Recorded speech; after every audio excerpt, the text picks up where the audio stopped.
Welcome to Brothers of the Serpent podcast, also known as Snake Bros.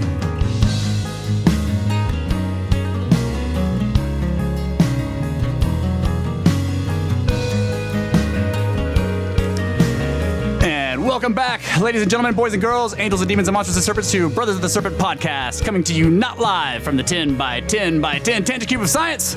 We gotta get some triangles in this cube. Tangent cube triangles in science. Yeah, you can make everything important is like fucking triangles. Why are we in a cube? You can make triangles out of tangents. Yes, that's true. That's true. You could make two triangles out of this cube. All you need is two tangents out of the cube, and you'll have a triangle. Right. Slice it in half diagonally from corner to corner. We'll have triangles. So, okay, so one tangent. yeah, we can just. I mean, it's a tangent plane, like so maybe multiple tangents. Yeah, just kind of stay in the same area. So last show we talked about Kyle's kind of diving into the Book of Enoch. And that made me go get the actual PDF of the Book of Enoch that he was talking about. The one specifically that was translated by this guy, what was his name? Andy? McCracken. I don't know what his name Yeah, Andy McCracken. So I started to read it. I don't have a fancy... I don't know if that's what it is, but... That sounds right. I don't have a fancy, reader like Kyle does. My phone won't do that. But I actually just read it with my eyes. And lame. I know. It's so freaking 20th century. I got...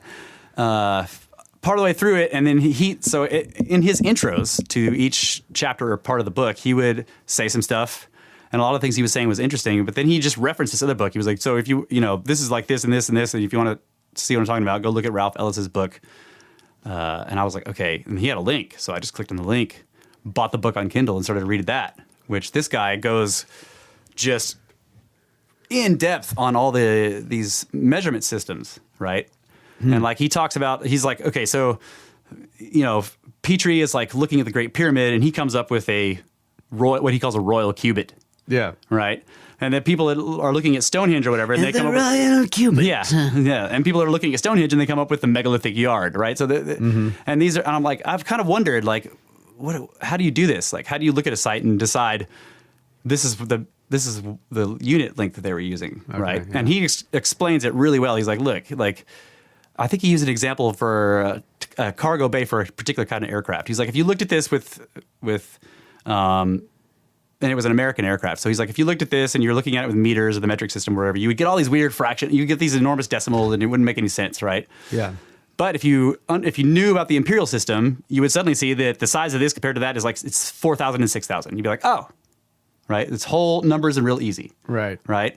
So he says, like, engineers prefer nice, neat, whole numbers. They're all OCD. They don't want weird fractions all over the place. So like when they build something, it's going to be 4 by 3 by 2, or and so that he was like, this is what we do, and we're looking. So we look at the Great Pyramid. We're looking for like what whole numbers, what units can we use that like resolves all of these measurements into whole numbers and nice and clean. Yeah. Right. Oh, that's badass. Yeah. So like he's like Petrie found what he called the royal cubit of Egypt, which is the 0.5. No. When you say it, you have to say, the royal cubit. That's right. That's right. Dr. Petrie found the royal cubit of Egypt based on the Great Pyramid. And it's like 0.5321. It's really, really specific. It goes into it goes to like 5 or 6 decimal places of the meter. Right. And that resolves the height of the pyramid to 280, and the width, the circumference at 4 or something, or it's all real whole numbers. Yeah. But he goes from that, and he's like, so look at all these other systems and all these other ancient sites, right? And he's like, he mainly is pointing at Avebury in England and Stonehenge and Giza. Those are the main sites he's looking at, because he's like, look, it's clearly a correlation here, right? He says Stonehenge is based on pi. I mean, it's fucking pi's everywhere. You look at it, it's pi. All the hinges are pi. That's what he said. And I was like, what? And then he shows like, okay, so what is pi? Is 22 over 7, right? Well, if you look at these hinges, the upright stones are 22 to the lintels 7. Wow. Every single one of them. He was like, those are pi's. They are pi. And he's like, they're gates.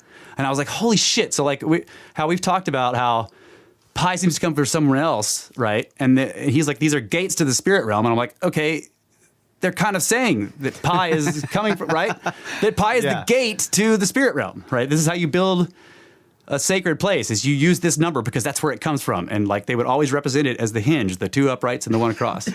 And he shows all these pictures. Which is a lot like the symbol we use to represent it. Yeah, and he shows, right. He says the Greeks knew, they took this symbol. Why did they use this particular symbol? Because that was the gate. They were just like pi. And also he points out that like the whole Greek alphabet is very old, but pi shows up kind of out of nowhere in the middle of everything, right? Like a lot like Athena or Venus, right? Just appears in this already very old system. Like the Greeks just added pi. And it was, I can't remember who it was, if it was Aristotle or somebody, but one of the Greek, the guy who was credited with discovering it, okay, by modern, the standard model basically says this guy discovered pi. Well, it's not true. He went to Egypt, like most learned Greeks, and like got initiated into their mystery schools. Comes back with pi, like Pythagoras goes after 20 years of trying to, he's applying to every, like, come on, man, let me go into this mystery school. And they're like, no, you're not. You're Greek, Finally, he gets in after 20 years. He comes back and he's like starts the Pythagorean system. Okay, Archimedes. Yeah, that's it. Thank you, show observer. Archimedes is the one who modern. Yeah, sorry, I didn't have your window open, and he's already corrected you. Yeah, he's corrected me. 0.523 to 0.525 meters. Well, it's really exact.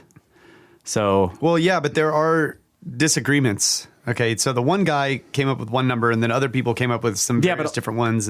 But a lot of people came up with the same number that he did. There are people that didn't, but they were looking at different sites. Yeah, I think it was the 0.523. Yeah, it's 0.523. Yeah. But anyway, those don't matter. The point, like, I would get it, because like these numbers are difficult to follow. But if you just realize that, like, if you take any ancient site and then you can find some unit that resolves the entire thing into whole numbers, that's probably what they were using, or some derivative of it, right? And he shows how, so we know that pi is built into the pyramid by its height, right? So you take the entire length of its base, like measure side 1, side 2, side 3, side 4, and then treat that as a circle, as the circumference. Yeah. The radius of that, which you have to derive using pi, is the height, and that gives you the 52-degree angle of the. Okay, so even though it's a square, the fact that they use pi to get the height turns it into a circle, technically, in math, in terms of math, right? So it's the reverse of the squaring of the circle. Yes, exactly. But because so when you're trying to do this in like with material, which comes in lumps, you can't actually completely do it totally correctly because because you can't have a something that's 14159 forever, right? Right. So they have to use 22/7. Okay, which still is a not perfect. Right, it's not perfect, but it isn't close. It isn't as it's the closest whole number fraction. Right, exactly. It's the closest approximation we can get to whole numbers with this number, right? And it's not exactly right. If you work that out, it comes to like Did I just say whole number fraction? Whole number fractions. A fraction using whole numbers. Yeah, like post predicting the past fractional whole numbers. Post-posthumously. But the cool thing about the Great Pyramid, it's the ratio from the circumference of the base to the height is like really close to pi, but not. It's 22/7. They could have gone more accurate. Right. Yeah. But also, it has that ratio of the sides being, or the circumference being 54,320th of the circumference of the Earth. Oh yeah, 43,200. Yeah. Sorry. And people are like, well, that's some arbitrary number. No, it's not. It's processional. Right. And so the height is also roughly 43,200th of the polar radius. Okay? Yeah. But because the Earth is spinning, it's kind of flattened out. Right. It's an oblate spheroid. Yeah. That makes it fat in the middle. Right. So it's not a perfect circle. So if you measured the circumference of the Earth at the equator, it's larger than and then used pi to get the radius. Yeah. You can do it for the circle, but it doesn't work. It wouldn't give you the exact. It would be way off the polar radius, right? Because the circle would be way above it. Yeah. Right. So that's why I think the cool thing about the Great Pyramid is that they went off from pi towards the direction that is more representative of the shorter vertical height like the Earth has to the circle. Yeah. and the radius. And it's also weird that they were. I'm not saying that very well, but you know. No, what I I'm think saying. like if you take the circle of the equator and you just like rotate it 90 degrees so that it would be on the poles, the top and bottom of the circle would be way above and below the top and bottom of the Earth because because of the bulge, because of the so spin. the radius doesn't work because it's actually squashed there. Yeah, right. But the degree that the Great Pyramid is off of pi is squat. It's short. It's shorter. Yes. So that it gets closer to matching the Earth. Right. Because it's supposed to represent the northern hemisphere. That's what I'm saying. Yeah. Like wherever you look, like they'll be like, well, they got it really close, but it wasn't perfect. Yeah. And then they talk about pi, and they're like, they got really close, but it wasn't. But it's like, well, they were doing both. Right. That's right. So they had to like meet in the middle somewhere, basically. Yeah. Yeah, I think that's badass. And anyway. then, and then somehow they were able to do that and also have it to where if you just take the measurement of, if you take half the circumference, that's the same distance that a point on the equator goes in 1 second from due to rotation. Right. How did you make all that work? I mean, because they were already using geometry, like in the same, 360 degrees in a circle. They had already measured the Earth in the same way that we have measured it. Yeah. And it's just wild that I'm thinking that so I could build a model right now that was, representational of the northern hemisphere of the Earth, but to also get these other things that pull it into time as well. Right. But that's what I think is cool is that like this number system that we still use today, like in geometry and in time, are numbers that were derived from the measurements of the Earth, geometry, and time. Yeah. They're the same sort of hexagesimal system. Yeah, well, it's obvious that they included time into to them time was integral. Like you couldn't do, like they would put them into the metrology. That's what's fascinating. That's to me. what I'm saying. Yeah, it's Yeah. like it's not just about measuring space, or you make the standard of the unit, both space and time. Yeah, like that's freaking badass. like the foot. It's like okay, you get to get the foot, you take the circumference of the Earth at the equator, divide it by the number of degrees in a circle times 1,000. And then you divide that by the exact number of days in the mean tropical year. Yeah. Which is time there, right? So it's 365.14 or whatever it is. And then you get 99.9999999, which is like, that's how accurate it is to the foot, to whatever. Okay, what are you saying, Brett? Babylonian approximation is 25/8, but that number is irrational. 28/9 is the only approximation of pi that is not irrational that I know of without going into huge fractions. 25/8 is 3.125. Yeah, so 22/7 is the one that they use. It's the closest to actual pi. No response. Yeah. Mind blown. Yeah. Computer's But burned. anyway, he tried to tell his computer to divide 22/7, and it's like, it's on fire now. I sidetracked you with the pyramid thing, but you were talking about how he was the guy doing the measurement systems. Yeah, so he's basically the first thing he wants to show is that whoever built Stonehenge was also either in some way involved with the people building the pyramids. Okay, because he's like, look, the megalithic yard and the royal cubit are not the same lengths, but that doesn't matter because when you step back and look at what they were doing, you realize that they were doing the exact same thing. They were arriving at a system of measure for that site. That's what I'm talking about, dude. Yeah, it was based on ratios, like you said. Yes, but also he says based on these ideas of. So he talks about there's, and I remember seeing this before that there's like what they would say sacred measurement systems and then a profane measurement system, right? Implying that the sacred one is somehow more than just based on stuff here, right? Mm-hmm. So like the metric system would be a profane. Right, it's really good. It's like it's easy to use. Like all the numbers work out. You're like if it's like 1.64 kilograms, you know exactly how many grams that is, and it's really easy because it's based on 10. But that's profane. It isn't based on the universe and all that shit. Right. I mean, it is loosely, but they get the meter, or they used to get the meter by taking the polar circumference of the Earth and dividing it by some relevant number. But they don't do that now. Now it's based on how far this light goes in some tiny fraction of a second. Okay. Which is ridiculous because then they turn around and use meters to measure the speed of light. Right. So round and around and around and around and around and around. So now nothing ever changes, and they're just like, we solved that problem. Yeah. So I'm trying to understand, so what does sacred mean in this context? Like, what does this mean? And he says, I'm probably have to paraphrase him, but he was like, so sacred, from what I've divined so far, he's like, sacred, I think, means use this unit of measure to study these sites, to learn the secrets of the gods. That's what he said. He was like, this is what sacred means to me at this point. I haven't read the whole book, so I don't know if that's still his conclusion. But he's like, so, because he started doing this, because he's an engineer, right? He was an aircraft engineer or whatever in England, and he was like, what are they, who the fuck builds a Stonehenge? Is basically what he was doing at the very beginning. He's like, what the fuck is this giant granite birthday cake? And he A prison far too easy to escape. It's a fucking badass song. Yivis.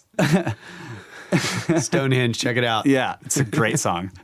But he also looks at Avebury, which we haven't talked about that very much because but he's like, look, if you look at the inner construction, because Avebury is like a mound, right? It's the largest mound known in the world. It's this enormous dome on one of those grassy hills. Yeah, those classic English, like everything's mowed and perfectly fucking, like every flower's in place and all that shit, rolling lawns and there's people having picnics and there's this enormous dome of grass but down around the base of it is this beautiful white stone that somebody has made enormous shitloads of Celtic spirals in, Okay, so that's Avebury, and it's part of this. It's part of it. Like, so if you look at pictures from the sky, looking at this whole area, you realize that it's a big thing, but it's part of it. This enormous network of hinges. What do they call them? The cairns, the ditches. They would dig these circular, trenches or whatever. Yeah, and then they had the barrows, which are the they also look like long mounds. They would call them long barrows or whatever. But if you dug all the dirt away, you end up with like. Well, they would call, if it was here, they would call it glacial erratics, right? 4 or 5 rocks like this with an enormous one across the top of them. Yeah. But that whole thing would be covered in dirt for some reason, all right? So like whoever was building it would stand up 4 or 5 big-ass boulders and then take an enormous boulder and lay it across all of those and then cover the whole thing in dirt to make a mound out of it. And they would call those barrows because there would be some hollow part underneath. Yeah. But when you clean it all off, you're like, holy fuck, how did they do that? I have some pictures of barrows that are just... They're just mind-blowing. Like, I don't know. Like, I'm like, okay, this is like beyond impossible blocks because they didn't cut anything. There's just gigantic rock. And they're like, let's put that one on top of that one and make them stay there with dit. And you're like, okay. And they did this all over the countryside. So he shows pictures from the sky where he's like, so there's this circle and like, here's Stonehenge. And he starts talking about the various different types of rocks and the sarsen stones. And he's like, so I didn't know this, but... He says that whenever you're looking, and I should rephrase. I did know this part, but I did not know this particular detail about Stonehenge. He's like, so whenever I'm looking at a site, I look for the most meticulously dressed stones because those are probably the most important area because whoever, that's where they took the most time and really fucking made everything badass, right? Yeah. And so we can see this with the pyramid, obviously. Like you look at the core blocks, they're rough dressed and, they made them right, but they're just rough. But if you look at any of the stuff near passageways or whatever, they're fucking perfectly smooth and they're polished and shine, So this kind of happened with Gantenbrink as he was running his robot up that tunnel. The rocks were all rough and shit, but then suddenly they started to get smoother and better quality. And at the very end, you had this beautiful white Tura limestone, right, which indicated that there's some kind of chamber. So at Stonehenge, he's like, I can't remember what they were, but he shows this picture of these, and he's like, it's fallen over, and nobody knows what they were originally in. But the stones are just fucking beautiful, smooth curves. They're not all rough like we associate with Stonehenge. Mm. I mean, they look like modern art, modern minimalist art, right? They're these beautiful, just like Spartan curves and everything. And like it comes up to they're real thin and wide, and it's like I don't know how to describe it, but they're really sharply cut and just badass. And he's like, so this is the most important part. Somebody really took their time on this, right? Mm. And that's where he first noticed the 22 by 11 or by 7 relationship or whatever. But yeah, so he's showing all that, and he's like, so they had this system of measurement that they came up with for this site. But the entire, like, once you figure out the system of measurement and then you see what they were doing, and he was like, I had to go to, again, get in the sky to see it. Because, like, once you go at the sky and look down at Stonehenge, you see that there's a whole bunch of shit you can't see from the ground. These enormous circles and what they call the holes where they had the wooden posts all around and shit. And then there's stone. There's this huge circle that was it was a mound and then a ditch, right? There's an enormous circle. Stonehenge is like small in the middle, but then there's two other circles that are like touching the edge of this big circle. And he's like, well, what are those? You can't even see those from the ground, you know?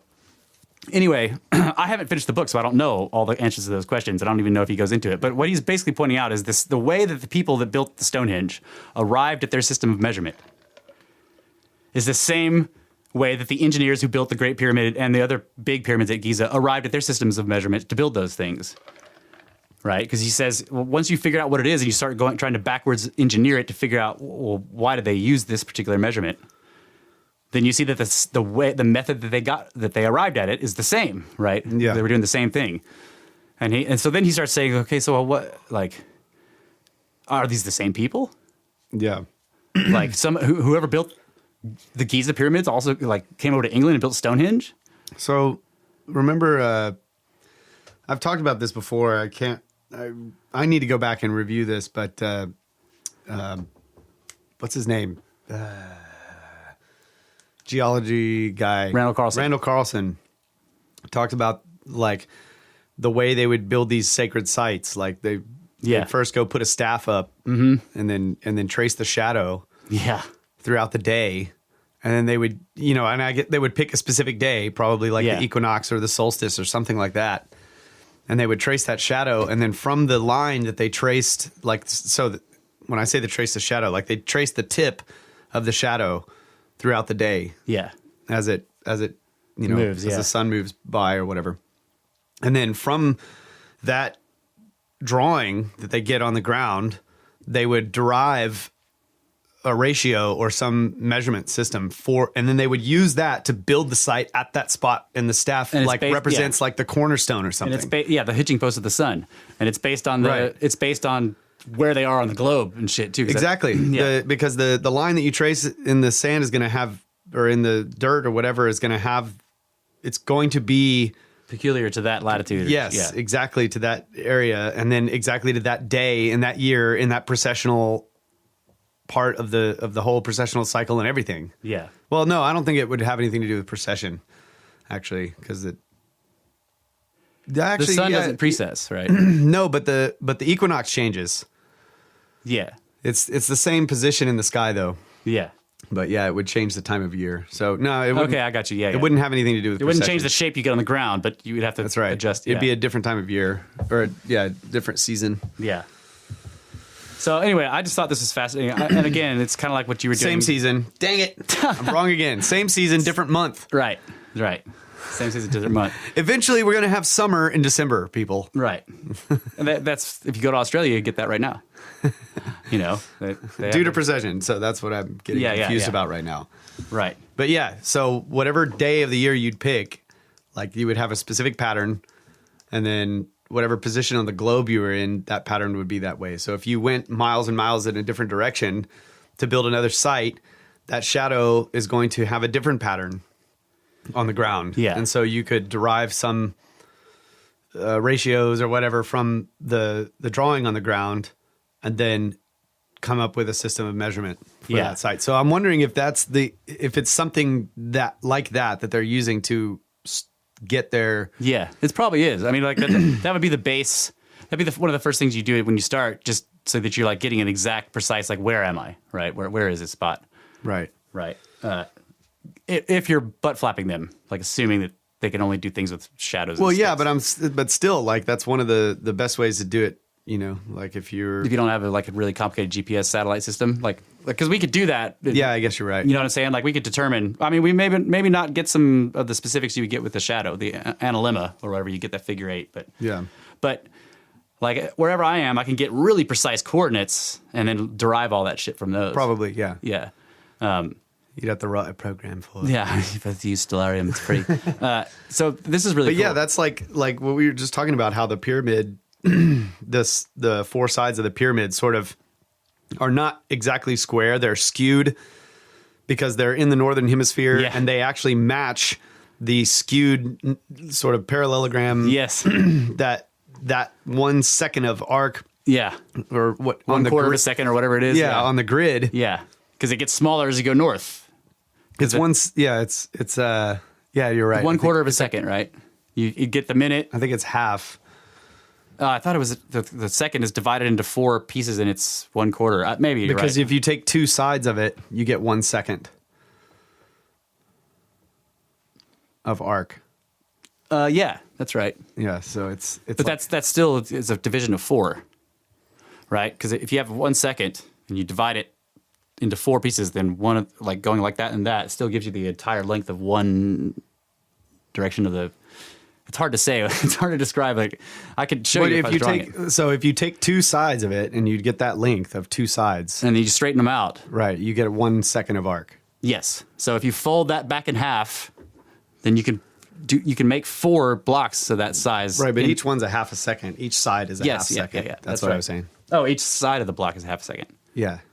Each side of the base of the pyramid is 1/2 second of Okay. arc. Yeah. What was I saying? It was.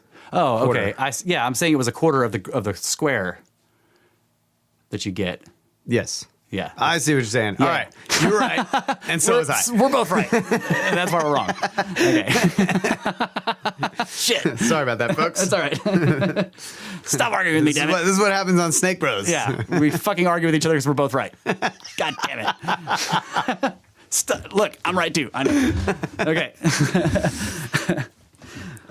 That always happens because like it turns out we're looking at it completely differently. I'm like, dude, it's a square and you divide it in 4 pieces. You're like, yeah, but if you take the line, you divide it in half.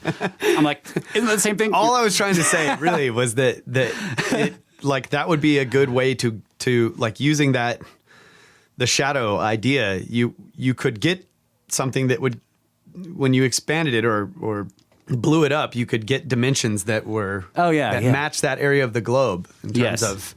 Yeah. In terms of the size. So when you drew a grid on the globe, the pyramid would like fit right into that grid. Yeah. Yeah. And I was saying that it was fitting into that grid. They had to divide the square into 4. That's all I was trying to say. That's what I thought. I was like, wait, yeah, if you take that line, you cut it in half. Anyway. So just fast forward that part that just happened, folks. To this We'll point. we'll provide skip notes in the show notes. Like you may want to skip from blah blah blah seconds to the. While we have an argument to figure out that we're both right. Yeah, yeah, that's right. No one is ever wrong on this fucking on this podcast, guys. Except almost all of us. All except all. Yeah, we're always wrong. Okay, so the other thing that he goes into is like why are we still using pieces of a measurement system that was designed specifically for these sites for this, right? And one of the things he points out is he's like, look, so this measurement system must have had patrons throughout history that were powerful people that kept it because they were like, no, we want to keep using this. This is sacred shit. And you can see it if you just recently you can look at people like, why aren't they using the metric system? This is dumb. Yeah. But somebody's always like, no, we're going to keep using the metric system, or we're going to keep using the imperial system because it has patrons. It has people that understand, like people like Randall Carlson. Yeah. But people that are, and the guy points out, he's like, so the United States uses it. One of the reasons that is given for us not switching over to the metric system is because like science started in Europe, but we in the United States, we made enormous measurement, we gathered shitloads of data and all of it's in imperial. And people are like, dude, I don't want to go back and change all that shit to fucking metric. We still have the world's repository of like basic scientific measurements of all this fucking shit because Americans were just measuring everything, right? And he's like, so they say, well, we don't want to change all that stuff, so we stay with imperial. But I mean, it could be changed. We have computers; they could do it easy. So somebody doesn't want to change to metric because they understand that the imperial system we're using is based on this very ancient, very sacred, that is somehow connected with ancient Egypt, or at least connected with the Great Pyramids, that ancient Egypt may have built their civilization off the knowledge they found in the Great Pyramid, right? Yeah. And he's like, so we have Masons all over. The United States was started by Masons. Most of the founding fathers were Masons. And that's where you would find people that understand this system, like Randall Carlson, right? Like who's like a big advocate of this, like sacred geometry. He understands all this shit. He's definitely not in favor of going from the imperial to the metric, right? Yeah. But so I've got this part right here. He says, other notables for sort of keeping the the imperial system around. Other notables include Mr. Charles Piazzi Smith and Sir John Herschel. Both were eminent astronomers. Both were passionately in favor of the imperial measurement system, which was apparently due to some form of Egyptian provenance. Even today, one author in a similar topic states, quote, "The system of measurement that is by far to be preferred is that which counts in feet and inches rather than in meters. Indeed, adepts in sacred geometry and metrology tend to regard the meter as nothing more than a fashionable folly." I was like, Take that, Felix. Fuck off, metrics. He also If you're listening. He also Felix. Yeah, that's why, Felix. That's why. He also points out that like it's embedded in our culture in all kinds of hidden ways that most people don't realize. Like we kind of touched on the cards, right? So cards, but he's like, yeah. So number of cards, 52, which is the number of weeks in the year. Number of cards per suit, 13, which is the number of lunar months. Number of picture cards, which is 12, which is the number of months in a year. Number of suits, 4 seasons. Number of spots, which is total number of cards, 364, which is the number of days per year. To the last item, the Joker was added, and its value is said to be 1.234, which gives you 365.234 days per year. 0.234? 1234 is the value of the Joker, 1.234. Whoa, dude. And when you add that to the 364 of the cards, you get 365.234, which is exactly the right number of days in the year for the mean solar year. Yeah. Right? That's awesome. Yeah. Cards. Yeah. So it's in the card. You're like, okay, so wait. It's in the cards, folks. This is why people get addicted to card games. It's this. I've always wondered this. Like, what is the like? Okay, gambling is, you know, I understand games of chance and like the potential of like I could make it big this next one, right? But there's got to be more than that. There's some deep magic here, right? Yeah. Where people get stuck on this shit, and it's because the cards are based on sacred geometry. That's what I was saying. Yeah. This is what happened to us with the game. Like we didn't know it, but all those dice we were using are fucking sacred shapes. Yeah, they're platonic solids. Right, we're like, okay, everything's based on these, even the people we make. You have nothing, you have no say except for their name, and we're like, we roll, and then like we start these characters became tulpas. Like they started to form tulpas in our minds where they're like talking to you, and you're like, I didn't think that, you know. Anyway, I just thought that was cool, and I'm going to keep reading the book because the dude's fascinating, and he keeps referencing. I guess he got a whole series. Like this is the first one in a whole series of investigations of all this stuff. So, Oh yeah. See, folks, it's all because of me. Started reading Enoch, just got the whole thing going. It's the way it always happens. that's right. I've been reading the Book of Enoch, written by Enoch. All right, we're gonna take a snake break. Yeah, we're gonna take a quick How break. one? I bet snakes are sacred shapes. They're just one. Yeah, one and a triangle.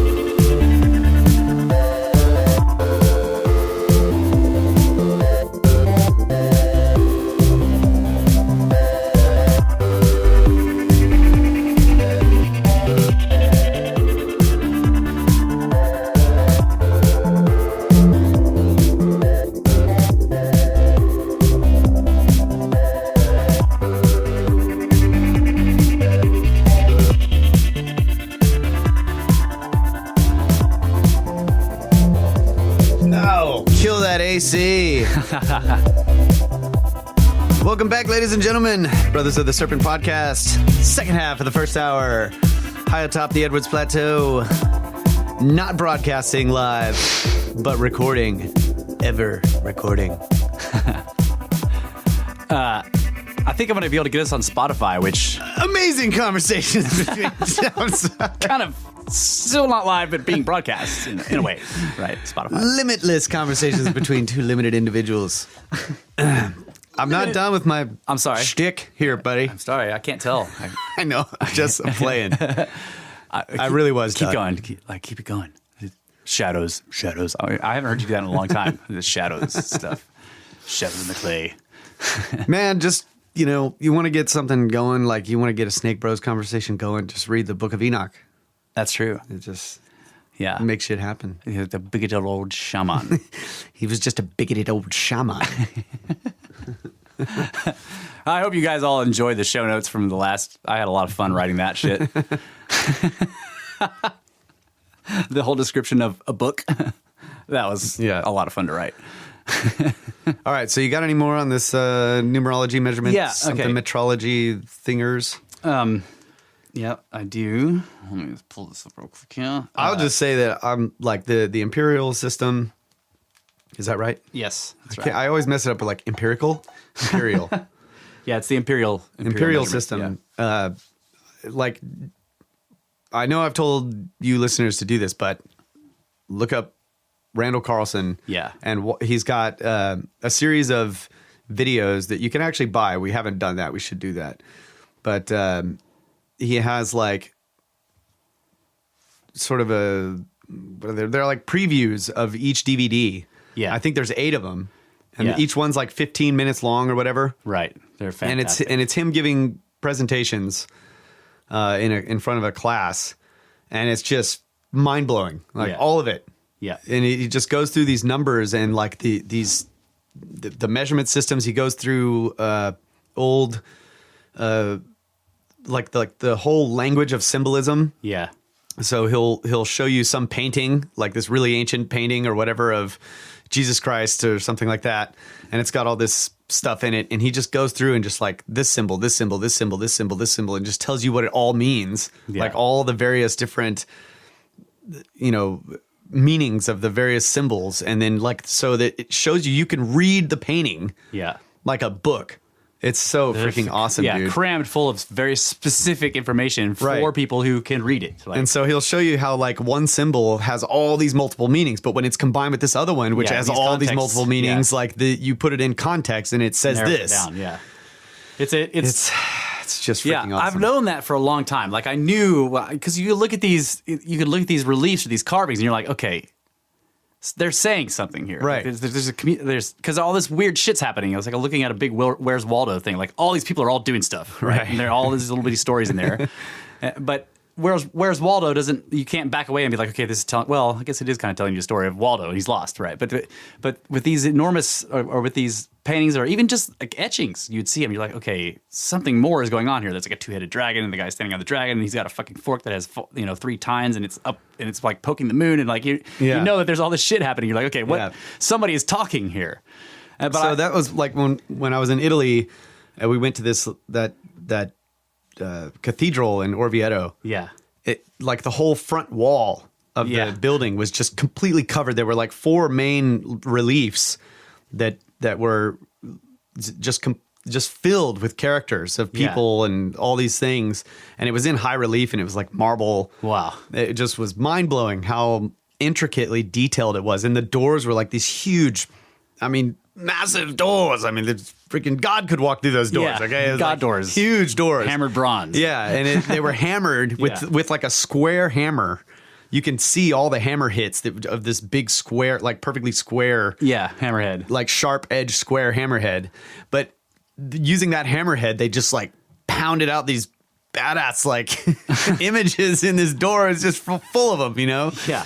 What are you gonna do today? I'm gonna draw. Bang, ding, ding, ding, ding, ding. God, What are you dude, drawing? I'm seriously A like, bed.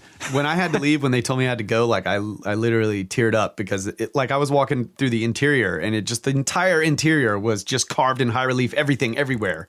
Yeah, It was insane. Your story of the nave with the 2 fucking glowing, like the The I was like, windows, holy shit. the windows on the outside, you couldn't tell that they were windows. It was stone.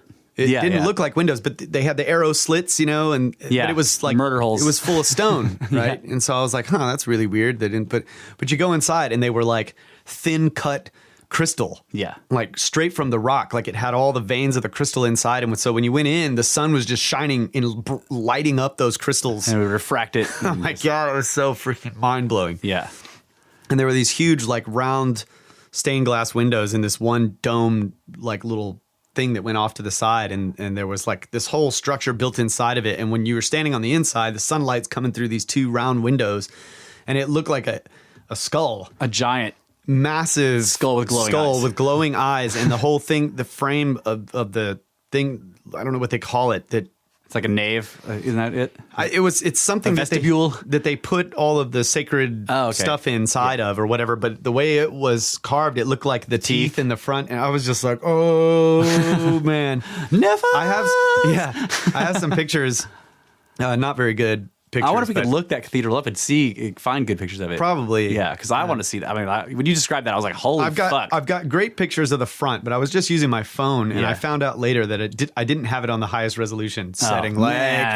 Epic fail. But I've got some good pictures of the front of it, and this is the kind of stuff that like Randall Carlson will like take you through these things and just show you what all this stuff means. And I'm like looking at the 4 reliefs on the front, and I'm like, they're telling like pretty much the entire story of the apocryphal texts. Yeah. Like in this, or at least the Torah. Yeah. I remember you saying that. Yeah. You could see the whole progression. So did it have one of those like quadruply recessed doors? You know what I'm talking about? Where it's like the door is got these steps coming out from it. Yeah, it's like, well, I have to look at the pictures again, but it's like there's a big arch, and then there's another arch and another arch. Yes. That's what I'm talking about. Yeah, something like that. It kind of looks like, and they get bigger as it. Oh, dude, and so it would come out, and then it would be round. Yeah, right. There's like this round bulging part of it, and then it's inlaid with like gold and all this stuff, and it's like you could walk up to it, and the closer you get to it, you get right up to it, and you can see the tiny details of the inlaid like little curls and things. Yeah, it was just insane. Yeah. And you're like, 2 guys built this. I know. It blew me away. I was just like, we don't build anything like this, right? Ever. And actually, Randall Carlson talks about that. He calls it it was the high medieval. What is it? It's a high Middle Ages, right? It happened in the medieval period, but they had they had this period of warmth where it was like warmer than it is now, but they had more CO2. Medieval warm period. The medieval warm period, and so it was like 400 or 500 years that were incredibly prosperous. Like people were getting sometimes 2 bumper crops per season. They get they would fully flower and they'd harvest global it. Warming, it just and then they plant more and harvest it again twice a year. Loving it. So everything was warm. It was easy. There was abundant food. There was no strife and. Suddenly, there it is. That's what I meant. Like they kind of step out. Yes. Yeah. So suddenly he says that out of nowhere. Okay. So before that, you had the fall of Rome. Okay, and then all the way up to the medieval warm period, which it's sometime just after, or maybe it's around 1000 AD. Okay. So before that, Rome had fallen, and there was like 400 or 500 years of just what they actually call the Dark Ages, right? And they call them the Dark Ages for a reason. Because there's multiple reports during this period where the record keepers of the time would say that the sun just didn't come up for days at a time. Right. This is why they call it the Dark Ages, because there were multiple periods where like we haven't seen the sun in 3 days, right? And it's like pitch black. It's like nighttime. Anyway, they lost almost everything of their technology. You know, they fell from Rome, which was pretty high tech. You know, they had. Rome was very advanced, and then it went down to like nothing. Like they couldn't even build castles properly anymore. You know, like you look at the building of this period, it's just they just didn't have shit.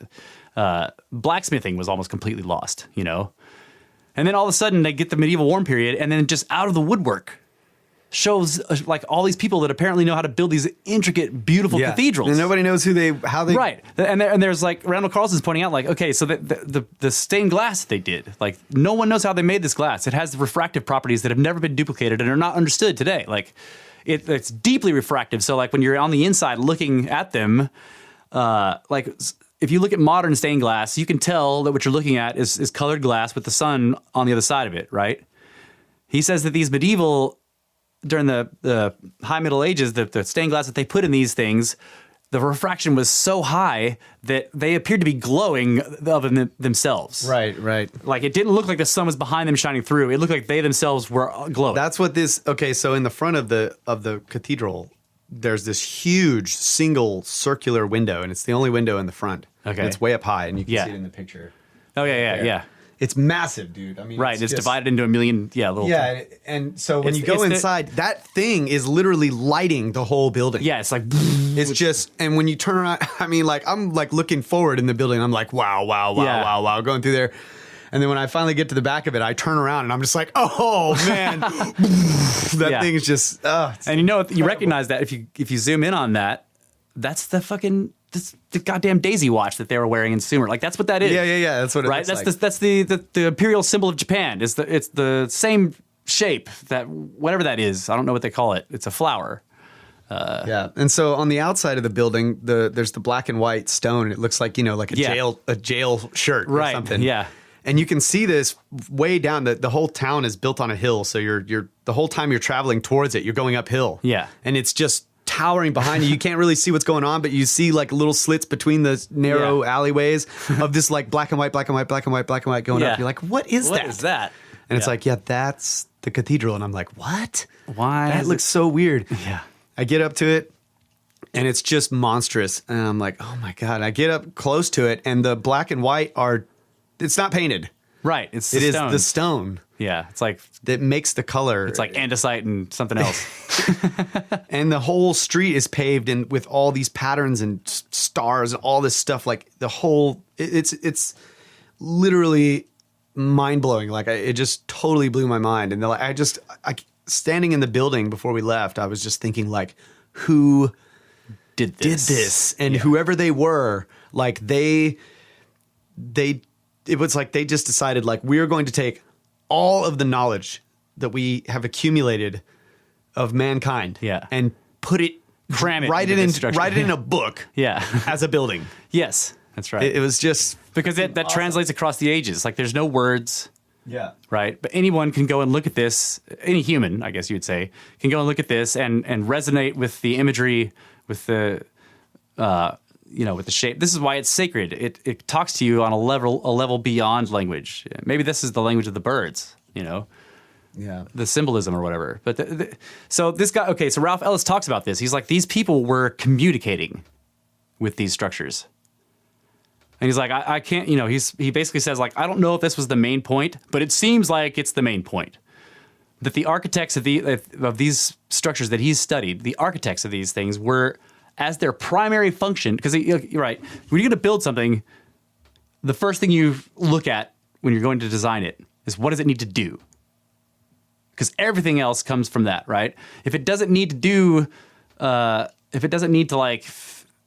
withstand tidal waves, then you don't build it to withstand tidal waves, right? If it doesn't need, you don't waste time doing hard shit to have the building do stuff that isn't necessary, right? So there's the saying, form follows function, right? Which is true in this case. The form of the building follows the function that the building needs to serve. Yeah. Okay. So form follows function. It needs to blow people's minds. Right. So when you look at these, this is one of the reasons why so many of these structures are so mysterious to us now. And this, modern scholars try to poo-poo this. They're like, like everybody, it's just the easiest way to build a large structure is to throw, toss stones into a pyramid.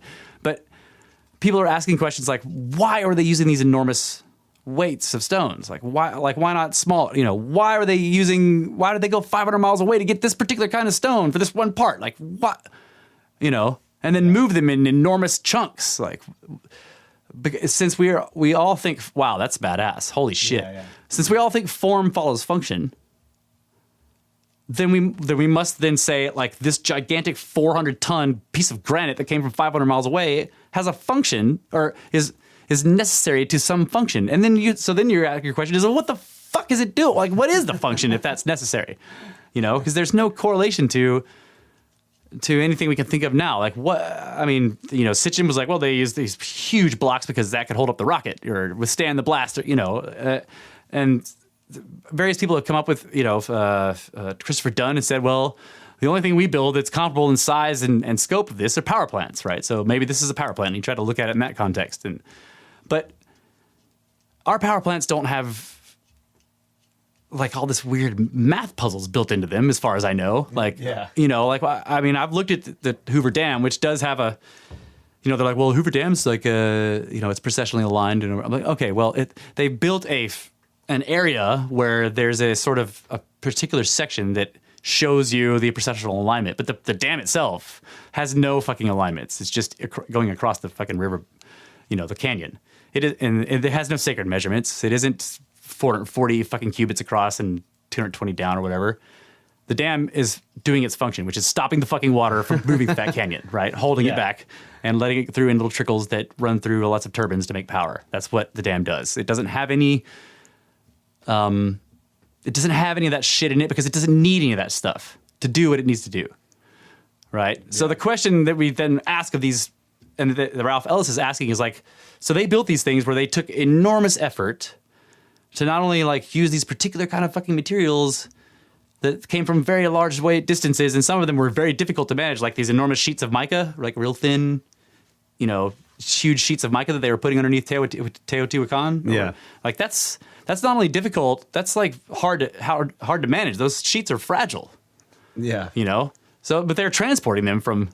Yeah, that's why I think like so much of that stuff is, especially because you can't see them, so the function. Right, the function is based on the material, right? Yeah, it's not for aesthetics or whatever. Right. So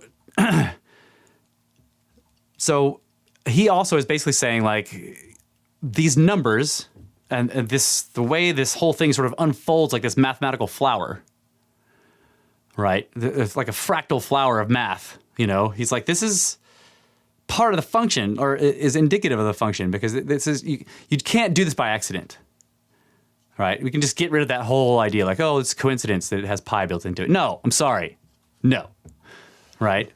Maybe you could say that if it only just had pi built into it, but it also has phi, and then they're also built into it at every possible level. Like this, like the length of this plus the diagonal of that is like phi times 4, and and it starts from the bottom. You can go times 2, times 3, times 4, and then you come back down. It's pi divided by 2, pi divided by 3, divided by 4. That's not an accident. You can't. And then the fact that it also is correlating to all this shit with the Earth, and then all that stuff with precession, and then there's the speed of light in there. Especially when you have so many of these other sites and around the world that have the same type of correlations. Right, but they think that's all bullshit too. Those sites don't have those correlations, and neither does this site, so you're making false correlations. But what I'm saying is like, fuck those guys. The correlations are real, and it isn't a coincidence.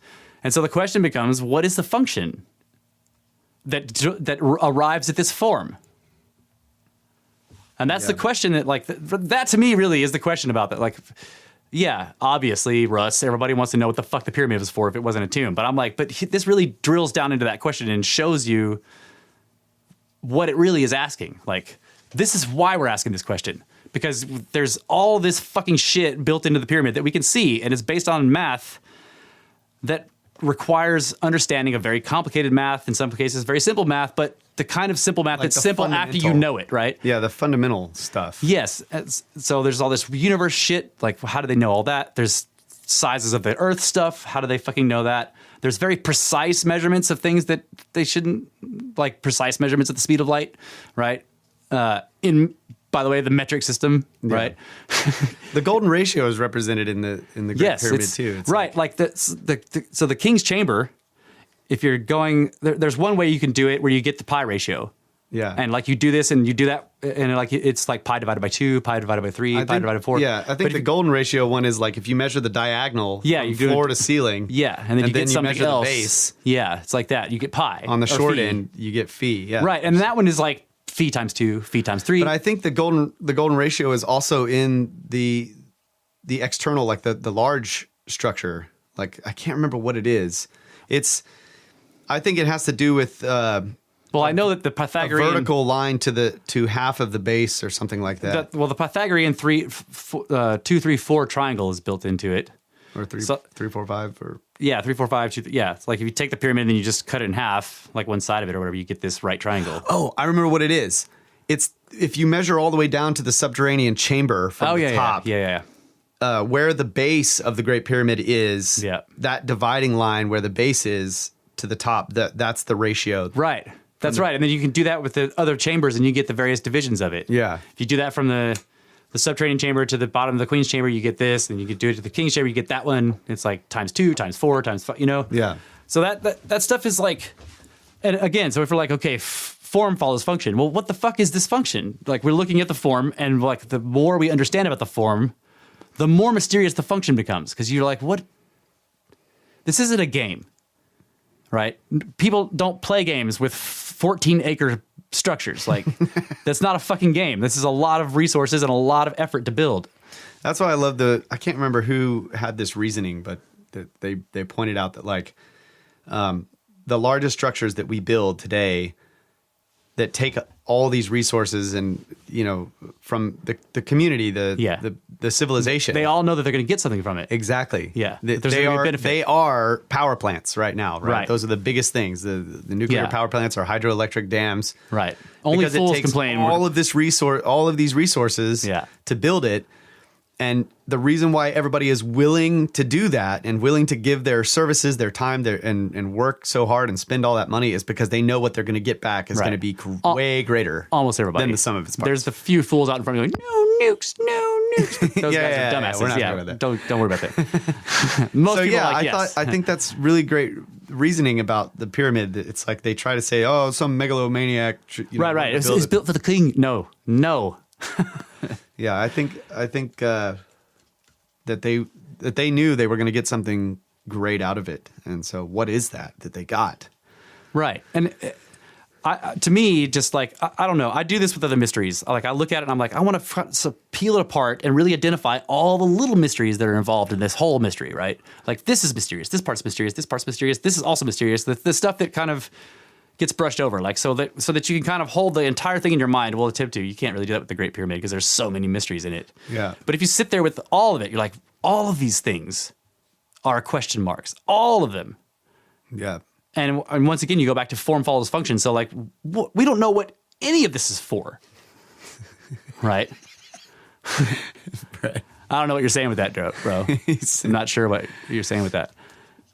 But I mean, what are you talking Nazis here? You talking about Nazis? No. I know. I'm joking. What's the name of that symbol? It looks like the swastika, but it's backwards. It's older. Yeah. It's a from Hindu. Hindu, yeah. Yeah. I can't remember right now. But Brett's obsessed with that one right now. Yeah, I'm not sure. Anyway, the point is that like they went to enormous material like effort to do this. And it's not just the Giza pyramid, like the second pyramid, the Khafre one, has all of its own mysteries. Yeah. That are very strange. And like, and this guy is pointing out, like, so this one kind of, I can't remember what it was, but he's pointing out that it's not pi that they're using, but it was something else.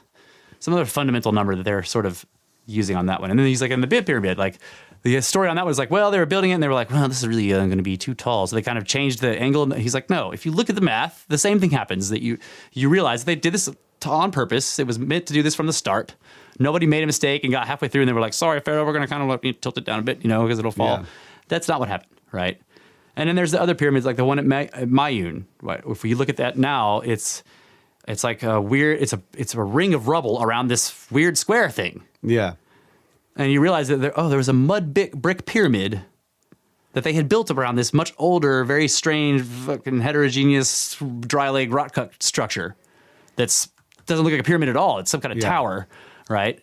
Or maybe think of a Babylonian style ziggurat, but very tall, like steep, right? And it has 7 layers, right? So, and it's the same thing with some of the Central American pyramids. Like they're actually older structures that underneath, all this outer layer, the cladding, right? Yeah. And like you see this at Giza, it looks like there was multiple eras of people coming and covering it because it was. I always assumed that they were benign, that these people were doing this because they're trying to preserve it, right? It's very, very, very, very fucking old, and they find it in the desert and they're like, holy shit! And it's just like eroded like crazy. And they're like, okay, once they realize what it is, they're like, we gotta save it. So they come in and they clad everything. They coat it with a layer of their best fucking stonework. Yeah. And then thousands of years later, somebody else finds it and they're like, holy shit! And then they coat it again. This is why you get all these various styles. Some of them which look like the Peruvian. The base of the pyramid of what is it? The M one. I can never say it. Menacure or whatever. I don't know. Yeah, the third pyramid. Oh, Menkaure. Menkaure, yeah. Okay. Around the base of that pyramid, its fucking casing stones are like heterogeneous, dry-laid, weird, soft granite, right? With knobs and shit. Looks just like the Peruvian blocks. Yeah. It looks like nothing else in Egypt. It looks like the weird soft stone technique that they used in Peru. Yeah. And that's the fucking casing blocks for this pyramid. And you're like, okay, who did that? It looks like multiple cultures came by and saw this place, and they were like, "This is the place of the gods," and they tried to preserve it. Right? They would code it in something. So, or it was like, different engineering companies coming by, like, all right, we gotta. Yeah, they're like, well, okay, we need somebody call up the engineering company and get them out here to repair. Yeah, let's try this other one. They're doing some pretty good stuff down in Peru. Let's try Softstone Peru engineering core. Yeah, that's what I'm saying. Like, they're, I can't answer the function question, but it seems to me that the function has to do with some resource gathering, energy. Yeah. Okay. Yeah. I agree that it has to be, for it to be culturally, for it to be like something where everybody in the culture is accepting this enormous expenditure of resources, it's got to be something like a power plant of some kind, right? Yeah. Not necessarily like you can turn on your light bulbs with it. Right. But something's happening. I'm not saying that. Yeah. But okay. So then when you do what Velikovsky did and you look at all the myths and legends, all the myths and legends attach it directly to the spirit realm. They're like, this is how they got eternal life, or this is how the pharaoh went to the house of millions of years, or whatever, right? This is how they projected themselves to the stars, and so that's like part of the reason for my this thing, this analogy that I've been trying to stick with for a while. Like anything, planets are gods. Yeah, gods are things in the sky, like in space. Yeah. Right. So the whole myth of this is where men become gods, or the pyramid was a way to transfer the pharaoh to a star, or to whatever. It's like somehow related to going to space, right? In other words, did the pharaoh really turn into a ghost and go up into the space and become a god? No, they were flesh and blood extraterrestrials.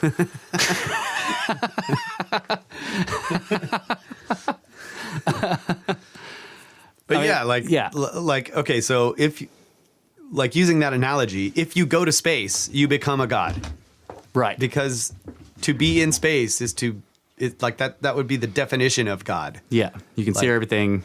And you may live forever. Yeah. Well, it's just so one of the other examples I would use is let's say there was a group, they were aliens, right? Yeah.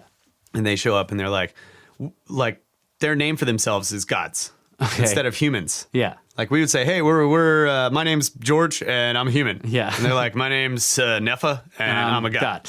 All right, God. Yeah. So you have this myth of so you're saying the idea of God became quite stuffed over time. Yeah. Okay. Yeah. But so it's this other analogy is that God is just something that's in space, right? So the stars are gods, the sun is a god, the comet is a god, all that stuff. Asteroids that come down are gods that came down from heaven. Right, the fallen. Right, fallen gods. Yeah. If you combine that with animism or something that says that most things are conscious in some way, then you can see easily how that there becomes agency to these things too, not just that they're material, not a rock that's coming down by chance, but there's some kind of agency everywhere. Right, but just breaking it down to something really simple like that, to what we would call an astronaut, a guy going into space becomes an astronaut. Yeah, they would say a guy going into space becomes a god. Right. Because their name for a thing going into space, into the heavens, is God. Yeah. And anything that's up there already is a god. Right. It's like we don't have a single name for something that's in space. We have named them all and they're all different. Like this is a comet, that's a star. You mean if it's an astronomical body, right, is what you're looking for. Yes. Yeah. And even a person that goes up there becomes an astronomical body. Yeah. Right? But their word for it was just God. That's what I'm talking about. So you could you just make your brain have that analogy all the time, and then whenever you're reading some ancient text, so you're I'm going to God. It maybe means you're going to space, right? Yeah, I got it. Can you conjugate? How do you conjugate this word? So it's like when they say these structures is where men became gods or whatever. It's like, well, that's a house of God. It's a house of God. That's a house of something that came from space. Right. Shit. Build it with meteors. Yeah. Okay, that's interesting. I mean, I knew what you were doing, but I guess that explanation is a little bit more detailed. Yeah, so it's like whenever I'm going to read an ancient text, like I'll try to just like keep that anytime they say Turn the anything word like, God into from space. Exactly. Okay. Of space. God means of space. Yeah. This is the house of space. That's right. Which really just makes you think like, okay, like and the reason why I did that was because I was thinking about these like where men become gods and the whole thing about how sending the pharaoh becomes a star or whatever is like a quant stuffed thing about like how you got to space. Right. So it would be the ancient astronauts idea, I guess. Yeah. It's a satisfactory, in a way, it's a satisfactory answer, but it still it's doesn't, not the full like, how does answer. the pyramid put you in space? Like, Well, that's what I'm saying. Like if it was a power plant for like getting something into space, somehow, I don't know. Yeah. Like, well, Christopher Dunn is basically pointing out that the only way his power plant idea works is if they had orbiting satellites that could pick up the first, right? Because the way he has it is the microwaves come down one of the shaft of the King's, and they bounce off of something and go through all that hydrogen and come out massively amplified, but they're going out the other shaft, which is pointing out into space at the other star. So so I don't know. It seems to me like you don't need all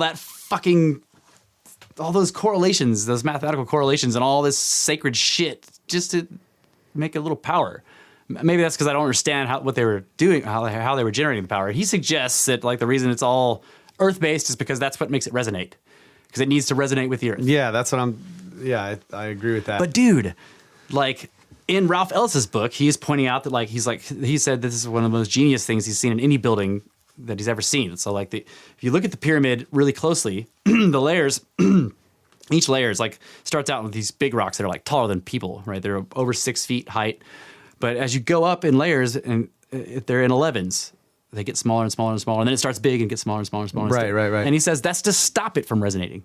To keep it dampens the fucking resonations that it would have in it all the time if it was just that would come from the earth, because it's such a huge structure. It would just constantly be quivering.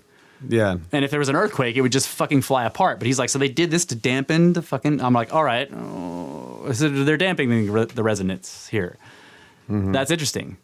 So maybe that's just on a different level than what they were trying to get. I don't know. I'm just saying that like everywhere you turn in this, you're like, okay, maybe they wanted to ring with the earth, but no, that they were dampening that same. What the fuck? There were baffles built in to dampen that shit.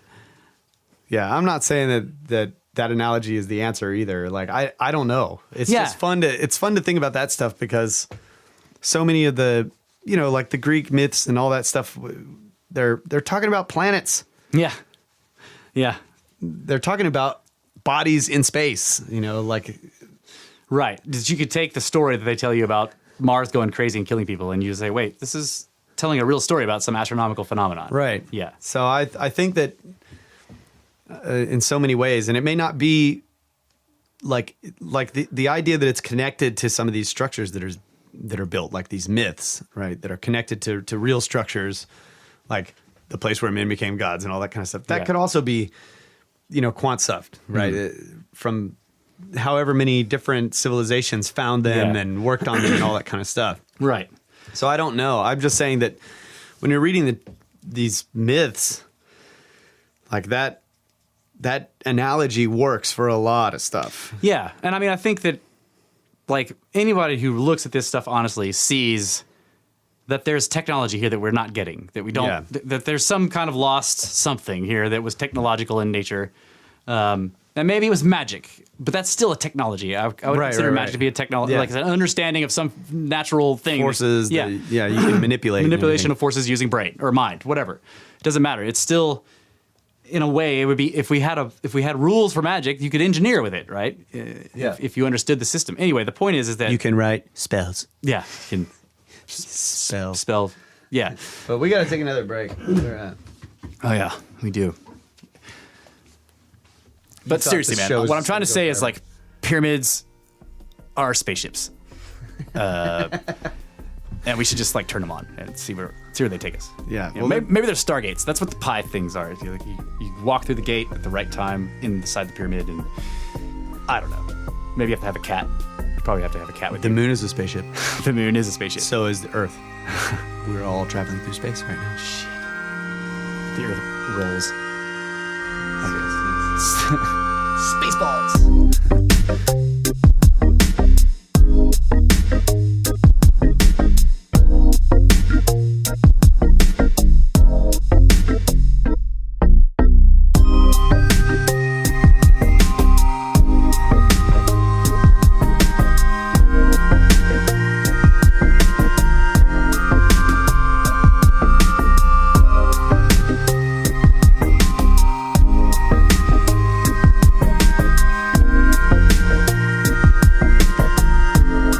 And with half our pyramids tied behind our backs just to make it square.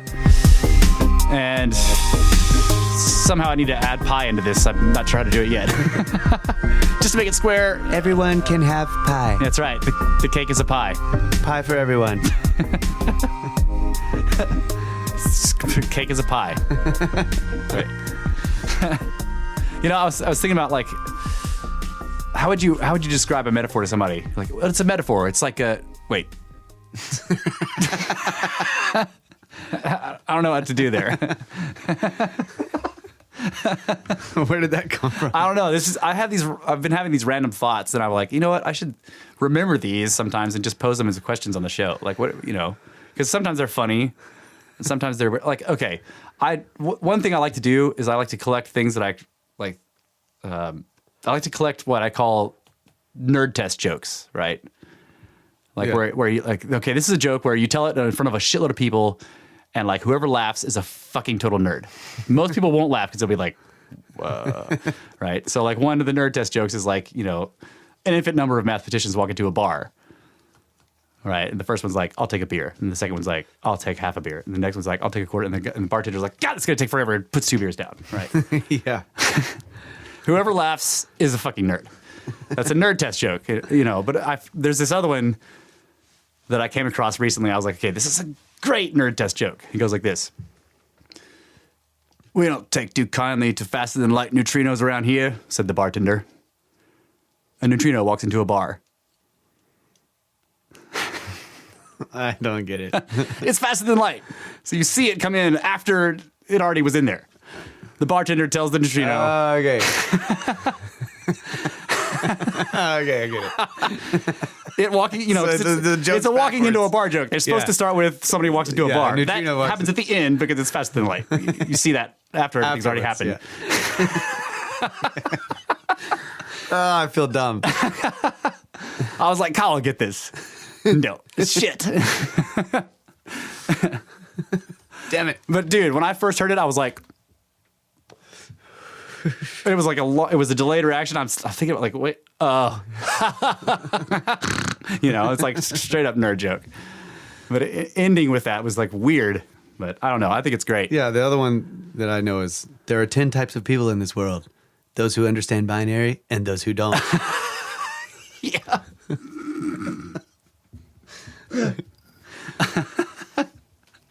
Yeah, that's right. 10 in binary is 2.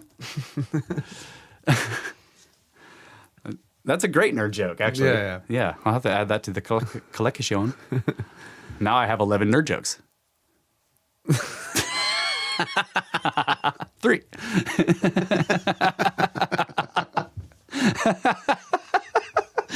That's badass. Okay. All right. So we've been going on the sacred geometry. And like, I know I brought this up before, but we talked about Randall Carlson and stuff, and he's said in some, if any of you guys go and watch, and I'll try to include links to some of these YouTube videos in the show notes, but if you go and watch some of them, like there's some where he mentions that why he's doing this. Like, so why is he up there in front of these big audiences or sometimes small audiences or just putting out DVDs where he's basically telling everybody all this secret shit, you know, like here's what all these symbols mean. And he's basically telling anybody who wants to come and learn, he will, and they, you know, they're basically they're putting it out there. And he's like, because the book is open. And this is a question I've been I would love to ask him. Like, okay, first of all, like, how do you know that? Like, what is it that tells you the book is open? Like, you know, is it Aquarius? Because Aquarius is the water bringer is supposed to be the bringer of knowledge. the pouring out of the water from the jug is symbolizing like a pouring out of information, right? That he brings the knowledge. So is the book open because we are now in the age of Aquarius? Is that why? Like, why is the book open? And when did this happen? Yeah, I don't know. Because he points out, he's showing you all these, in one particular video, I remember he's showing you all these imagery, like, these carvings on cathedrals and shit. And there'll be guys, and I'm sure people you've seen this, like the Christian, think of Christian context. He's standing there. He looks like a priest or whatever. He's got the robe on. He's holding a globe in one hand and a book in the other. And the book is closed, right? And Randall Carlson put this out. See, the book is closed. During this period, these secrets were kept. Yeah. But, the book being there is like, we have these, right? But then he shows you like more modern ones and the book is open. It's like they're holding the same book, but it's open with the pages facing out. Like, in other words, now the information is free to all. Yeah. And I'm like, okay, so how did that, what happened? What was the demarcation between book is closed and book is open? And what is, you know what I mean? I think this is a fascinating thing. Like, who decided this? Like, what system is this? So I'm thinking about like the coming of Christ, right? And like the New Testament, or whatever, the New Covenant, yeah. So like there's a new set of rules coming, yeah, and like something changed there, and like the whole idea of the parables, where he starts telling the masses this esoteric knowledge, it's still hidden, but he's passing it out. Yeah. To the masses. So like the book being open doesn't mean that you understand it, but it's being given. Yeah. So like all of the. Okay.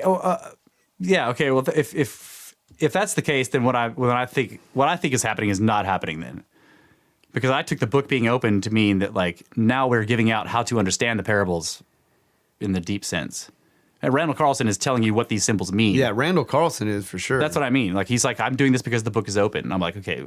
Yeah. And it's only been open for a short time. It hasn't been open for very long. Like, he's showing you like 15th century carvings with the book closed. Like, it hasn't been open for very long. You know what I mean? Like, it's this is why it fascinates me. I'm like, well, what changed to make it open, and who? What system is put in place that's got a long enough view to where it's like, we're going to keep knowledge for this long, and then right? How do they know that you need to? That's what I'm saying. Like, that fascinated me when I was like, wait, what? You mean there was like a predetermined time that the book would open, and we all knew that this was the time we could start shouting this out from because that's what he says. Like, we shout it from the hilltops. Yeah, so that's part of the idea of like the cycle of catastrophe that he talks about. Yeah. So like, the same thing was being, quote unquote, prophesied, like in the time of Christ, where they're saying like, oh, the destruction is coming, the end of the world, blah, blah, blah, blah. Yeah. But it's not in that age, right? Yeah. Or maybe maybe it's the Dark Ages. I don't know. Yeah. Maybe that was one minor one or something. Yeah. But so what I'm thinking is that there's this whole prophecy of the destruction of the world. And so it's like there's been the keepers of knowledge because they understand this cycle, like what Randall Carlson is saying about the cycles of catastrophe. They've got it kind of mapped out based on like the processional clock. And so they hide it. They keep it, preserve it, right? Up to a point, and then they open it up. And like before it's going to happen again. Yes. Yeah. Perhaps, I don't know. To make it new news right before it happens, so sort of like try to facilitate people doing shit about it, rather than like if everybody knew this ancient legend, then no one would pay any attention to the, Maybe. Yeah. That's, okay, that could be, it's still, it's sort of, I don't know. I just want to be like, okay, well, who opened the book? Who said, who told you, how did you know? And how did the painter that painted this painting know that the book was open now? Yeah. Like, are the guy that commissioned it was like, okay, and the book needs to be open. Yeah. I don't know. I mean, like you look at all these. I mean, you can dive into like Da Vinci paintings or any of these the Renaissance masters, and like they had symbolism all through their. I mean, just like the way people are holding their fingers in particular, and like and all of it means something. Now, I've drawn pictures with lots of people in them, and yes, like when you're drawing a person, there's a reason why every part of their body is doing something or other, right? But I could draw big scenes with lots of people in it. Like there was no cosmic symbology in there, in other words, what I'm saying is like the easiest way to draw pictures of lots of people is not to put shitloads of cosmic symbology and everything. Like stacking up blocks into a pyramid is the easiest way to do it. Like, I don't know. And then it's fascinating to me that those are the ones that become timeless, right? Like is it like Michelangelo's stuff, Da Vinci's shit, all these famous artists, the reason their stuff is timeless is because it contains all this sacred shit in it. That was kind of that's what I thought. And that's why I've I'm thinking that's what I want to do with my music, right? I want to start trying to do this because if that's what makes it timeless, that it actually does contain some of these, some of this, whatever it is, like, I don't know how to describe it other than just like this ancient wisdom, like this stuff that's been passed down through the ages in this esoteric way. Yeah. Is that what makes it attractive or is that what makes it last? That's kind of the question. And well, I think part of it is because they're also being commissioned by the largest institutions at the time. So they have almost unlimited resources to do whatever it is, Yeah. It's like he's painting the Sistine Chapel and the ceiling. Right. Like that's a big project. Like it's enormous. But he has all the time and paint and whatever he wants in the world because there's the church, right? So you have that you have this big patron, I guess. But that also limits him. Now he has to sort of couch everything in this religious context. Right. But he manages to put the same cosmic symbols all throughout using their images, right? He's like, okay, so here's God, here's Adam, and, like you look at all Da Vinci's paintings are like that. It's all fucking the Bible stuff, but every single one of them is telling you non-Bible stuff, like all kinds of non-Bible stuff. Yeah, so I basically look at the Bible in the same way, like that. The whole, the Torah, is like, and the New Testament is like pretty much a work of like esoteric knowledge being couched in this whole, sort of like personified story. No, I'm sorry. I was just thinking of another. So what I'm saying is that the fact that Michelangelo sort of quote unquote couched his painting in this, religious sense was still following the method. Yeah. Like, because that's where it came from to begin with. Right. It's like the method was to make this story in this way. Yeah. That's right. Yeah, you're saying that he was carrying on the esoteric tradition of sort of putting it behind other stuff. The exoteric story is not what the information is. That's not what Yeah. So it could be that there was this story and then somebody who was translating it came along and like put all this hidden stuff inside. Yeah, people have suggested that too. I don't think that's what it was. No, I think the information exists in the old non-translated shit too. Right. Yeah. So I think it's been sort of a process of translating the same myths, from way back to the Sumerians. Yeah. Over and over into different languages, and so that the overall story stays the same. The esoteric stuff is still hidden in there. Yeah. But it's like the people change, their names can change and whatever, but names are changed to protect the innocent. I was thinking like if the church or if God was like a modern sort of tech giant company, that the Bible would be one of those like ULA, like the fucking user agreement things. It's like this enormous amount of text, and you just like scroll to the bottom and go, I agree. Just click agree. I don't want to read that shit. I agree. It's like it's one of those fucking. You look at it, you're like, holy shit! Like that's crazy fucking long. Just scroll to the bottom. I agree. Let's get on with it. Give me the powers. Come on. Let me use that software. I'm not going to read that user agreement bullshit. Okay, so I have like sort of an answer to your first question. A simile is like a metaphor, and a metaphor is a simile. How about that? That's good. That's good. But anyway, I just like the idea of like, well, it's a metaphor. It's like, wait. Yeah, That's it. Okay.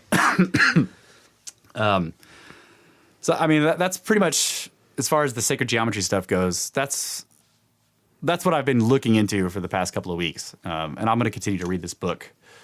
I'm right in the middle of it, and it's like really getting good now because he's like, okay, so here we've looked at all these sites, we've got all this information. Now we understand that something profound is going on here, like, and that people have been protecting these systems throughout the ages. Like there have been patrons of the, very wealthy, powerful.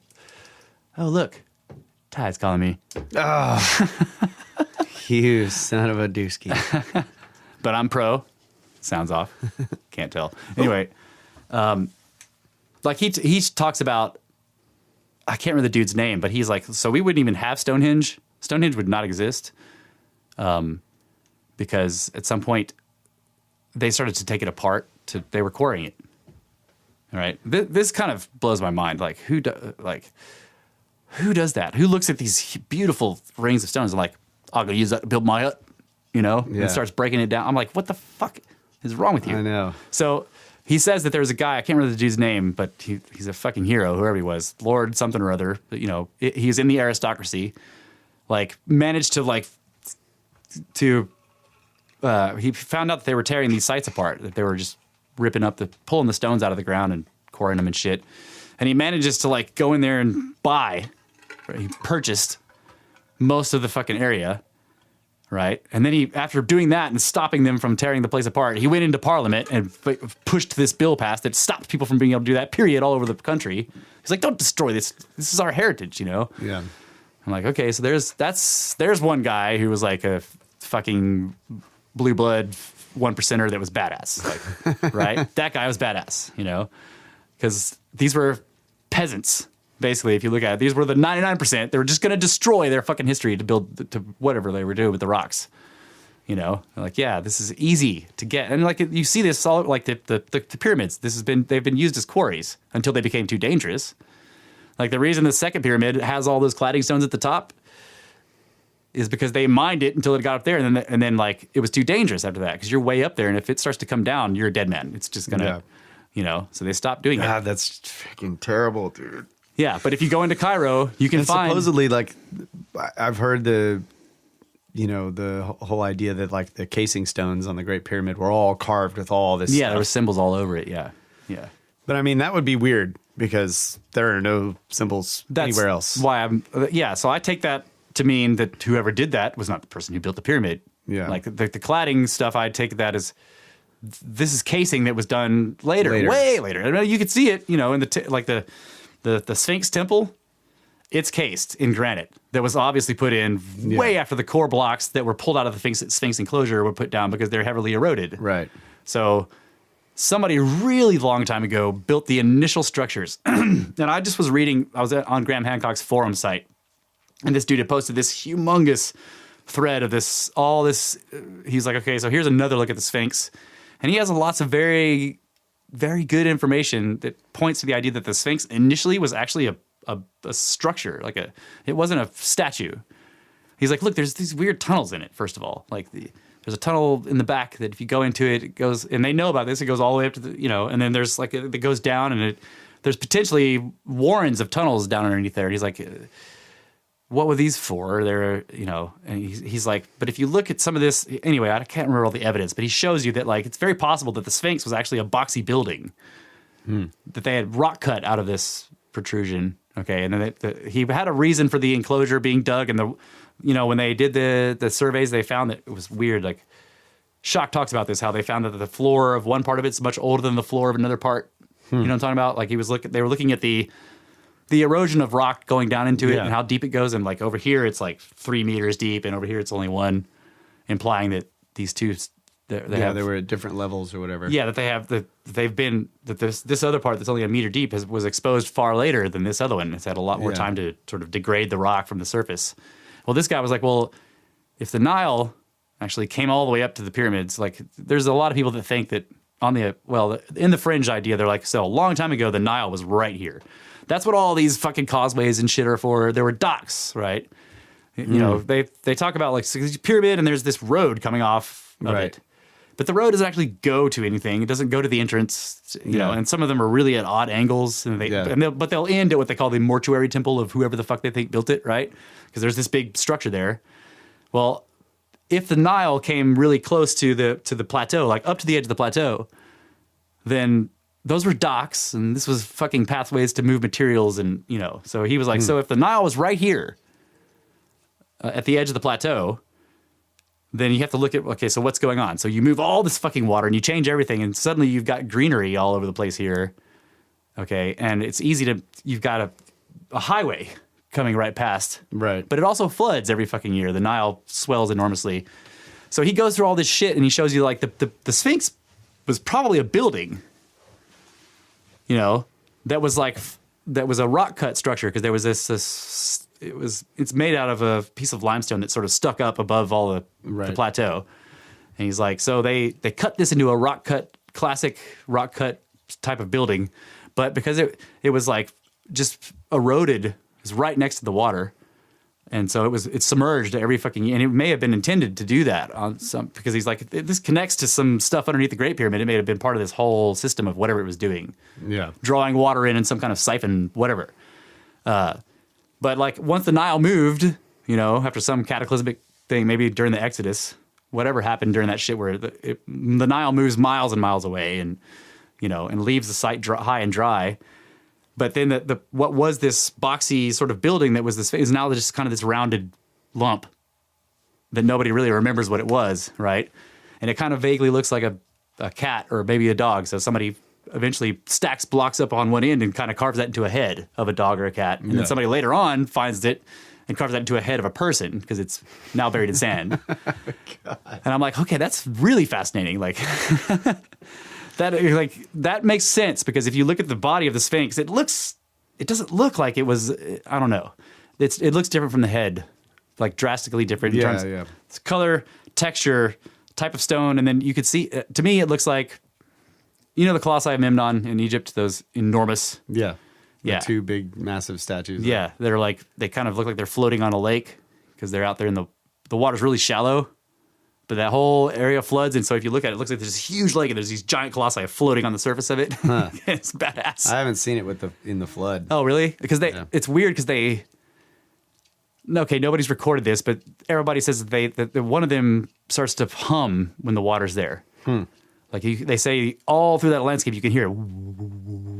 Like there's this weird, and they're a crystalline stone of some kind or whatever. Anyway, but the way they look like they're stacked up rocks or whatever, it looks a lot like the Sphinx head. Yeah, it looks like stacked blocks, and then somebody carved it into the shape that they wanted. That's what the Sphinx head looks like. Right at the neckline, you can see that it completely changes into this other, because the rest of the Sphinx is not stacked rock. It's actually the actual right, but people are like, well, it looks like it because of the layers. I'm like, no, like, okay, yes, there's layers there, but it doesn't look like layers of blocks, right? You know, not to me anyway. I don't know. I live around limestone, so I'm like, that's blocks. That's not, even though they both have layers, right? I don't know. That made a lot of sense to me, and it was really interesting. Like, everything does change if you put the Nile right there. Yeah. Yeah. I mean, like, just the whole Orion correlation. The Nile is supposed to match the Milky Way in the sky. And if it's right there running along the plateau, you're like, oh, okay. Now I can see how this works. You can stand at this one spot and you look down and you see the three pyramids and the fucking water's right here. And you just go up to the sky and the Milky Way's right there and the three fucking stars of Orion are right here. And you're like, holy shit, that's bam. So that's where the correlation was on the ancient river? Yeah. Okay. On the location of the ancient Nile, yeah. That's what places it at, whatever, 10,500 BC or something like that. But you rotate everything around where that all matches up on the equinox or something. Yeah, that's badass. But, okay, so if we don't, like, arbitrarily butt flap the Egyptians, you know, because this is the other thing I find disturbing about this, even this sort of fringe astronomical looks, because, you know, the astronomical dating of archaeological sites is still, I mean, it's more mainstream now than it was, but it's not 10 years ago, it wasn't mainstream, right? But the assumption is like, well, like, it's this old, and we know that because they couldn't have modeled what the sky would look like at some other time. It had to have been what it looked like right then. So that's why we can date. You know what I mean? I'm like, well, wait. Like, why can't we assume that they could at any time build it so that it would look like some other time? Right. Like we could model the sky and be like, well, this is what it will look like 12,000 years from now. So let's build it like that. Yeah. You know, and that would really confuse somebody because you're like, well, this is from 2,000 years in the future. Right. Because like what I'm saying is like, they're not necessarily dating their construction. They're pointing to a time. Yeah, it could be. Absolutely. So all of this stuff in Giza seems to point to this time. That doesn't mean that that's when it was built, is what I'm saying, I guess, to me. That I don't see that. I don't follow the correlation there. I agree that it could be that. I do not say that that's what it is. Like, I think the Egyptians could project. The only problem with that is that when you incorporate a natural feature, like a river, that you know is going to move in thousands of years, then it wouldn't make sense. Like, how do you say, well, the river in so many thousands of years will be right here? So you can't. No. I think that, well, and they didn't know that it wouldn't be there now either, but we can see that it was there. So like, as long as it used to be there at some point, you know, like, okay, so like right now I could say, well, I want to pinpoint this particular period. Let's use this river right here as the Milky Way. And then we'll figure out where the stars are going to be, given that that's the Milky Way, right? And then we'll build our buildings. Well, the river may disappear in 2,000 years, but its signs will still be there. The buildings will be there. And you'll be like, okay. And you'll be able to see the time that I was pointing at. You see what I'm saying? So that's what I'm saying. Like if you're pointing at a time in the past and the river is no longer there, you'd have to like just say, well, we dig underground and we know that the river used to be here. So but how do you know when? You know, I guess you could figure out when it was there. Who? How does who know when what? So the fact that the Orion correlation has the river in this particular spot that lines up, like that's where you have to start with, right. So if the river wasn't there when they started to build it, no, I'm saying that it was. I'm saying the river was there, but that's what you start with. They didn't know it was going to move. Right. Their probably assumption was it'll probably going to be around here. So if the river's there, then they're pinpointing the time that they're in. No, I'm saying that the river could have been there for a long fucking time. It doesn't matter. Like, we don't know how long the river was there, you know. Like, it was there. It could have been there for a long time. They could have done it much after this period or way before it. As long as the river was there, you're okay. We know that it moved at some point, but it was there also for a long time. So I'm saying, like, if the river was there 4,000 years before the time they wanted to point to, they still could have done it, pointing to this time. Or 2,000 years after the time they wanted to point to. As long as that's my point. How would they know that the river was there if they're pointing to a time in the past? Oh, well, they don't have to, because the river's there now. Like, you know, they're saying like, let's look at the correlate. What would the sky look like in the time we're trying to point at, right? And it's like the river is going to be the Milky Way. Well, if the river wasn't there at the time they're pointing at, that doesn't matter as much, I don't think. But if you were to date it, right, like say using diatoms or some shit like that. Yeah. And you're like, okay, it all lines up. It all correlates to like 10,000, except the river wasn't there. Right. So then you would have to assume that they weren't butt flappers and they could project you know what I mean? Like that the river was used as a symbol. And since they can't know in the future that the river will arrive, it must have been there when they did it. But it may not have been there when they're at the time that they're pointing at, but that doesn't matter. It's still there as the But is that the case? Like, no, I don't know. I'm just saying that, like, what I'm trying to say is I don't follow the correlation that like they must have built what the sky looked like at the time. I'm saying that to me, I don't see what the problem is with them modeling some future or past time. Yeah, I agree with that. My point was that like it would be harder to do that with a natural feature because you don't know if the natural feature is going to be there, and if you're pointing to a time in the future or if you're pointing to a time in the past, you don't know if the buildings that you're building weren't there either. So that doesn't matter to me, I guess. You're painting a picture of something that happened in the past. The picture wasn't there at the time of the thing you're painting. You see what I'm saying? Like you build buildings 2,000 years after the fact. Those weren't there either during. Right. So it doesn't matter that the river wasn't there. It's here now, and the buildings are here now, and you're painting the picture of what it used to look like back then. You know what I'm saying? Yeah. Yeah. That's how I thought. Maybe that's totally wrong. Because like what I'm saying is you paint the picture on the ground, and then you say, when did the sky look like this? It doesn't matter if right. You know. So what I thought was the case was that they know when the Nile was in that position Who? The modern? Like modern times. okay. Like we know when it was over here and when it was not. Yeah. They think. I don't know. I fucking... I don't know either. Maybe they don't. I mean, like sometimes they're dating us like millions and millions of years ago it was over here. I'm like, I don't know. I'm not sure about that. But yeah, I see your point. It's totally possible. Like, what do you think about the whole magnetic reversals? They think that they happen 700,000 years apart. I'm like, how do you know? Like, what how do you know that? Like based on some. Like the magnetic alignments and crystal formations. Right, and how far apart they think that those must be, right? So you've got this... Yeah, using stratigraphy and all that. Yeah, you've got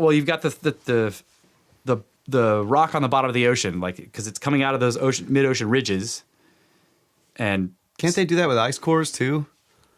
Tell what the check magnetic... Well, no, because it has to solidify into something that won't change. You know what I mean? Like, in other words, the little iron parts in any lava rock or any magma or water, like there can be iron in the water. But I don't know. I don't know how stable that is. We don't have a show observer for this half of the show, so we can't find out for sure. My assumption would be that like if it was in ice, it could move. It would be too easy for it to move. Oh yeah, okay.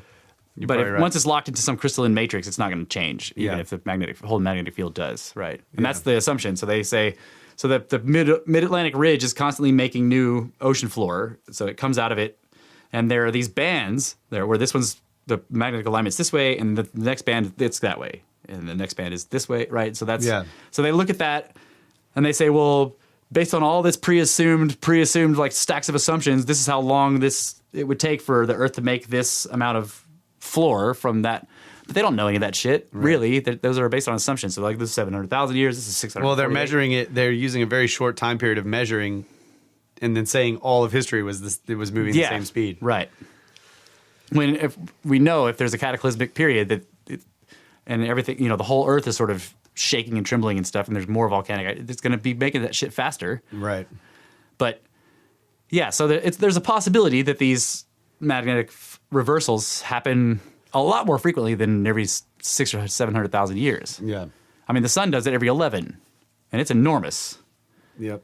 But and I tried to look into this. Like, there's something about the physics of a spinning sphere that is full of which you could assume is a liquid. Right? If you have, think of a glass ball filled with some sort of liquid, okay?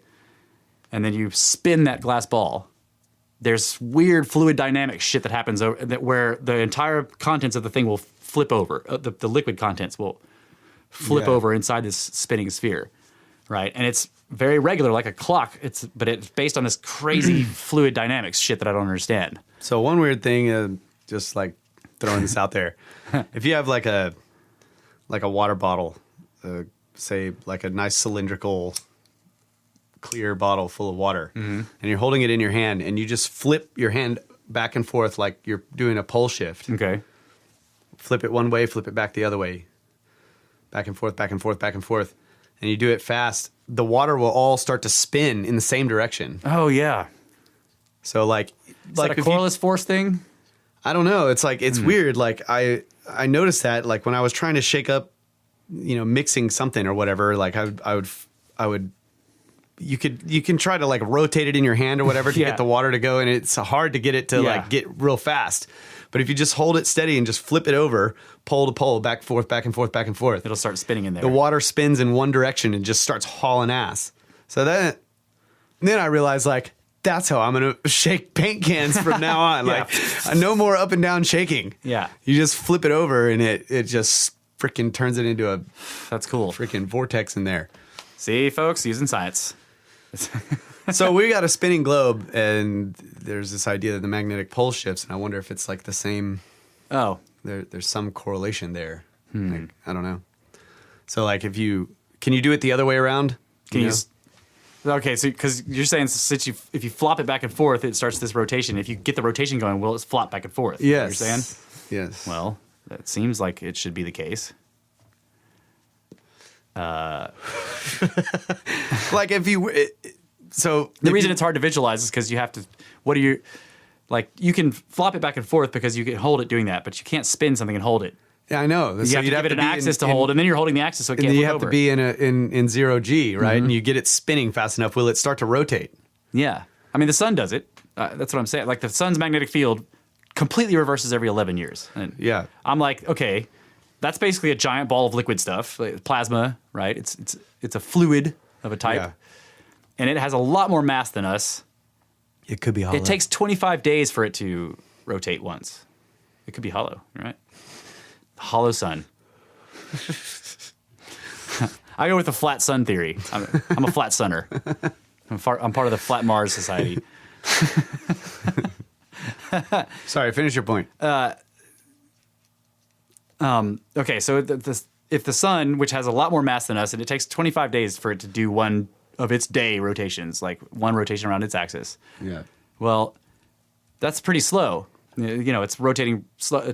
Yeah. One of its days is 25 of ours. So that's, you know, but it's a huge body. Yeah. So actually it's probably going really fast, like relatively. If you kind of did if you got rid of the relative, if you like sort of made the relative masses irrelevant and saw what the real numbers were, you know, the comparable numbers, like where you basically make the Earth's rotational energy comparable to the sun's by getting the masses of them out of the equation, that would massively increase the sun's rotational energy and massively decrease the Earth's one, or you know, show them proportionally, right? Yeah. Relative to the mass. The sun's probably its rotational energy is enormous. Yeah. Relative to the Earth's, right? So every 11 years, its entire magnetic system, which is like fucking way more powerful than the Earth's. It's incredibly powerful. It encompasses the entire solar system, right? The sun's magnetosphere goes all the way out way past Pluto. It's the Voyager satellites just went through it. The heliosheath is what they call it. Where the place where the solar flux coming from the sun is now equal to the incoming interstellar flux, and everything equals out. And so it makes this sheath, this globe around the entire solar system that's sort of teardrop shaped because we're moving, right? That's fucking badass. And it's the same. So the Earth has the same deal. Our magnetosphere is this teardrop shape because we're moving through the sun's stuff, and so at the front edge, it's compressed really close to the atmosphere, but it trails this long teardrop shape of the other side because it's being battered all the time by the sun. Well, the heliosheath of the sun is the same way. So the teardrop, like the long part of the teardrop's always pointing away from the sun? Yes. Yeah. Yes, right. It's like a comet. A comet's tail is always pointing away from the sun. It has nothing to do with its direction of travel. Right. It has everything to do with the ball of fire in the middle of the solar system. Yeah. So the sun's magnetosphere, based on its magnetic Polarity. its polarity, it's incredibly strong. It's really powerful. It can be felt all the way out to, you know, it's got the fucking sheath wall out past Pluto. That's a big fucking magnetic field. And it's fighting off the interstellar flux, which is every other star in the galaxy is pushing on it, right? Yeah. And we're going through the local bubble, which is an ancient supernova. So all that shit's pushing on it too, right? So it's a powerful deal. And it completely flips 180 degrees every 11 years. That's enormous. I've been wondering, like, who do I know that can sit down and figure out what that means energetically? Like, okay, take this enormous magnetic field that where we can sort of maybe we can kind of get ideas of how powerful it is based on things that we know that it does, and then tell me what it means to turn it completely over every 11 years. Like, what is that? What is going on here? How much energy is that? I think the numbers would be enormous, which implies that whatever's happening must be some fundamental physical thing. Like, in other words, that a liquid inside of a sphere that's spinning will completely rotate. It will flop all the way over based on some sort of weird fucking physics shit that's going on. You know what I mean? Yeah. There's some strange thing happening here that makes this happen. Yeah. That makes it like it not doing this would be really hard rather than... Right. Path of least resistance. Yeah. And it has to do with like liquids in a confined spherical shape that's spinning around an axis. I've seen that where people are doing experiments and they've got there was a NOVA documentary about this where the guy was looking into pole shifts, the magnetic pole shifts, and him and his students built this thing where they were like, okay, so we have these magnetic fluids, and they put it in a sphere and they would get this thing going, like it's spinning it really fast, right? They're trying to approach like planetary energy levels of rotation using this thing. And he was like, this fluid starts to flip-flop really quickly in this small ball, you know, and they get it hot and it's like and they had this way of measuring it because they used immiscible liquids. So it was like the top half was filled with a lighter immiscible from the bottom, so that they could tell when it was flipping over. Yeah. Right. And they gave each one different radioactivity so that they could see it through the sphere, because they were using something enclosed. Yeah. And so they were showing these images where you basically see these two different glowing half spherical shapes or whatever, and then like one would start to curl around the side based on the rotation going like this way. It would start to curl around the side, and then it would start trying to, and they would, and it was like the same thing. It would do this yin yang thing where one was reaching around the edge of the other one, and then they would just flop suddenly. That's cool. Based on the spinning, I was like, okay. I was thinking that Wall Thornhill might have an answer or an idea about that, because, looking at just from what I've been able to sort of grasp about the electric universe idea, if the whole, like, the fact that the sun is the sun, like that it's lit up and burning like a star, but it's external, right? Right. It's being charged by by this plasma stream that's coming through. Yeah, it's in a cosmic string of Christmas lights. That's right. that there's some resonance in the plasma stream itself that is causing that. Yeah. Oh, okay, I got you. That, oscillation. Basically, it's alternating current. So that 11 years is the frequency of the alternating current of the plasma stream. That's really slow. Right. It's a freaking huge resonant frequency, like just massive. Yeah. This current alternates once every 11 years, but it travels light years. Right. As long as it alternates at some point, it'll go really far. If it's DC, it's not going to go very far. That's crazy to think of it that like. I don't know why I didn't do that, because I try to look at everything in the universe like even these incredibly slow things. I'm like, no, this is like if you back out of everything, it's actually pulsing really fast. Yeah. So the sun's like, yeah, that's part of some greater resonance. Yeah, of some bigger system. Yeah. Okay. So this is what pulsars are doing. Right. Pulsar is a neutron star that's pulsing. So sometimes thousands of times a second, but that's because a neutron star. Well, I don't know what the electric universe people think neutron stars are. I know that they think the gravity stuff is all bullshit. They're like, they're not incredibly dense, fucking tiny, Yeah. Well, that's why I was saying hollow sun, because it's like really, it's that there is some body there. There's some, cosmic body, right? But it could be like the size of Saturn or whatever, right? But but it's just being like electrified basically by the plasma stream. Yeah. So, okay. Yeah, I guess, okay, let's see. Because the idea of a neutron star's mass is based on what they think the star's mass was. And if that's wrong, then the neutron star could still have all of its same properties and just not be that heavy. Right. But still do everything that a neutron star does, I guess, I think. Because the idea is like, I'm sure he's got some stuff on him. Like there was one of the things I was listening to was, it was actually one of his lectures on stars, like the formation of stars and all this kind of stuff. I mean, I've specifically heard him talk about black holes and neutron stars, and that it's ludicrous, the ideas of these infinite gravity gradients and shit like that. He's just like, this is ludicrous. I'm like, okay. But he doesn't. He's never explained it directly, really. But I don't blame him for that. Some of that shit you can't drill down into without half the people falling asleep. Because it turns into a physics lecture, and they're like, he's got good. I'm like, give me more. Yeah, no, I'm like, wait, why? But if you were actually there and you asked that, half the people in the room would be like, oh my god, there's this guy. Wait, what? But there's the idea of like everybody's seen figure skaters.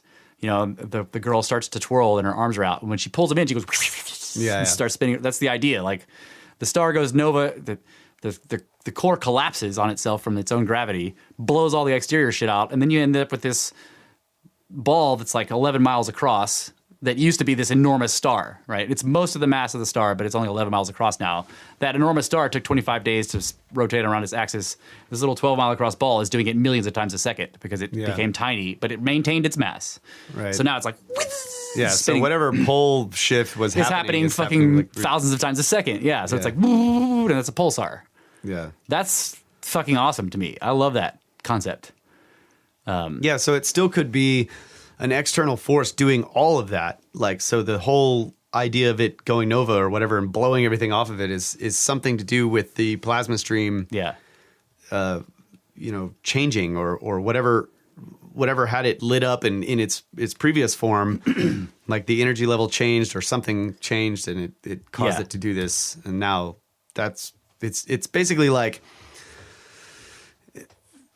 I think the basic idea is like looking at the star almost like you would look at an LED, right? When we're looking at the light of an LED and we're like measuring the strobe and all this kind of stuff, you can actually say, well, this is what the electrical signal is doing. Yeah.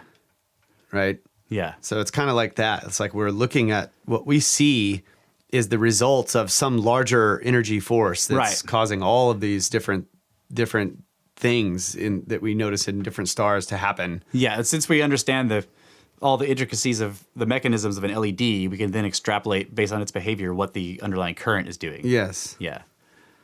I think that's kind of the way they approach it. Right. But they're having to work out both because like you're having to they don't know what the star is made of. So you know what I'm saying? So like we know what that LED is made of and what it will do. Yeah, exactly. But that's one of the things he talks about. He's like, they don't know all of this stuff, but like they're making like the way the Electric Universe guys are doing it is they're looking at what's there. Yeah. Like he's like he says this often, like we just take what we can see, with all of our detectors or whatever is going on. Right. And they try to Occam's razor it without any preconceived ideas. Exactly. Yeah, I agree with that approach. Yeah, I think cool. it doesn't necessarily mean you'll get the right answer, but it's definitely a valid and worthwhile approach. Whereas the standard model is they claim that that's what they're doing, but they're not. They have preconceived ideas, like front loading everything before they do Occam's razor. In other words, they base Occam's razor because Occam's razor is like what's most likely. Well, you that's an opinion, man. Like whatever you think is most likely is based on your opinion and your scope of knowledge. And if you have these things that you think, well, of course this is how it is, then things that point towards that are going to be the most likely things to you because right? You have this assumption that that's what it's like. So he's trying to say like we try to get rid of all that. We're aware that we have these a priori ideas, and we're like, okay, how can we best get rid of all these things, and then look at it and say, what could be happening, and then they build a model, and I think that's good, yeah. And that pretty much like starts from the whole redshift problem too, that we talked about a while back. Like, we're like, wait, you don't know how far away that is because you don't know how big. How are you checking how big it is? Oh, because you have these assumptions about gravity and. Oh, because you have this other. Oh, okay. Well, you're wrong. Most likely. Yeah. Based on my preconceived ideas of everything I've seen about the standard model, you're probably wrong. But yeah, so why is this that? Okay, why was the concept of the Earth magnetic reversal so like? I mean, until very recently, when they got this information about the magnetic shifts found in the stone along the sea bottom, they were like, that doesn't happen. The Earth's magnetic field doesn't reverse. That's ridiculous. The sun's does it. I'm like, well, the sun's does it. Neutron stars are like, wee. The pulsars are doing it all, and I'm like, why is it that Earth can't do it? Why was that ridiculous? Is it because it's scary? Yeah, I don't know. I think uniformitarianism, right? Like they don't like it because it's cataclysmic, and it could be, Yeah. I mean, the idea, like, there's been because if you look at the fluid dynamics models, that there's a period during the shift itself where there is no magnetosphere of the Earth. It completely collapses below the surface.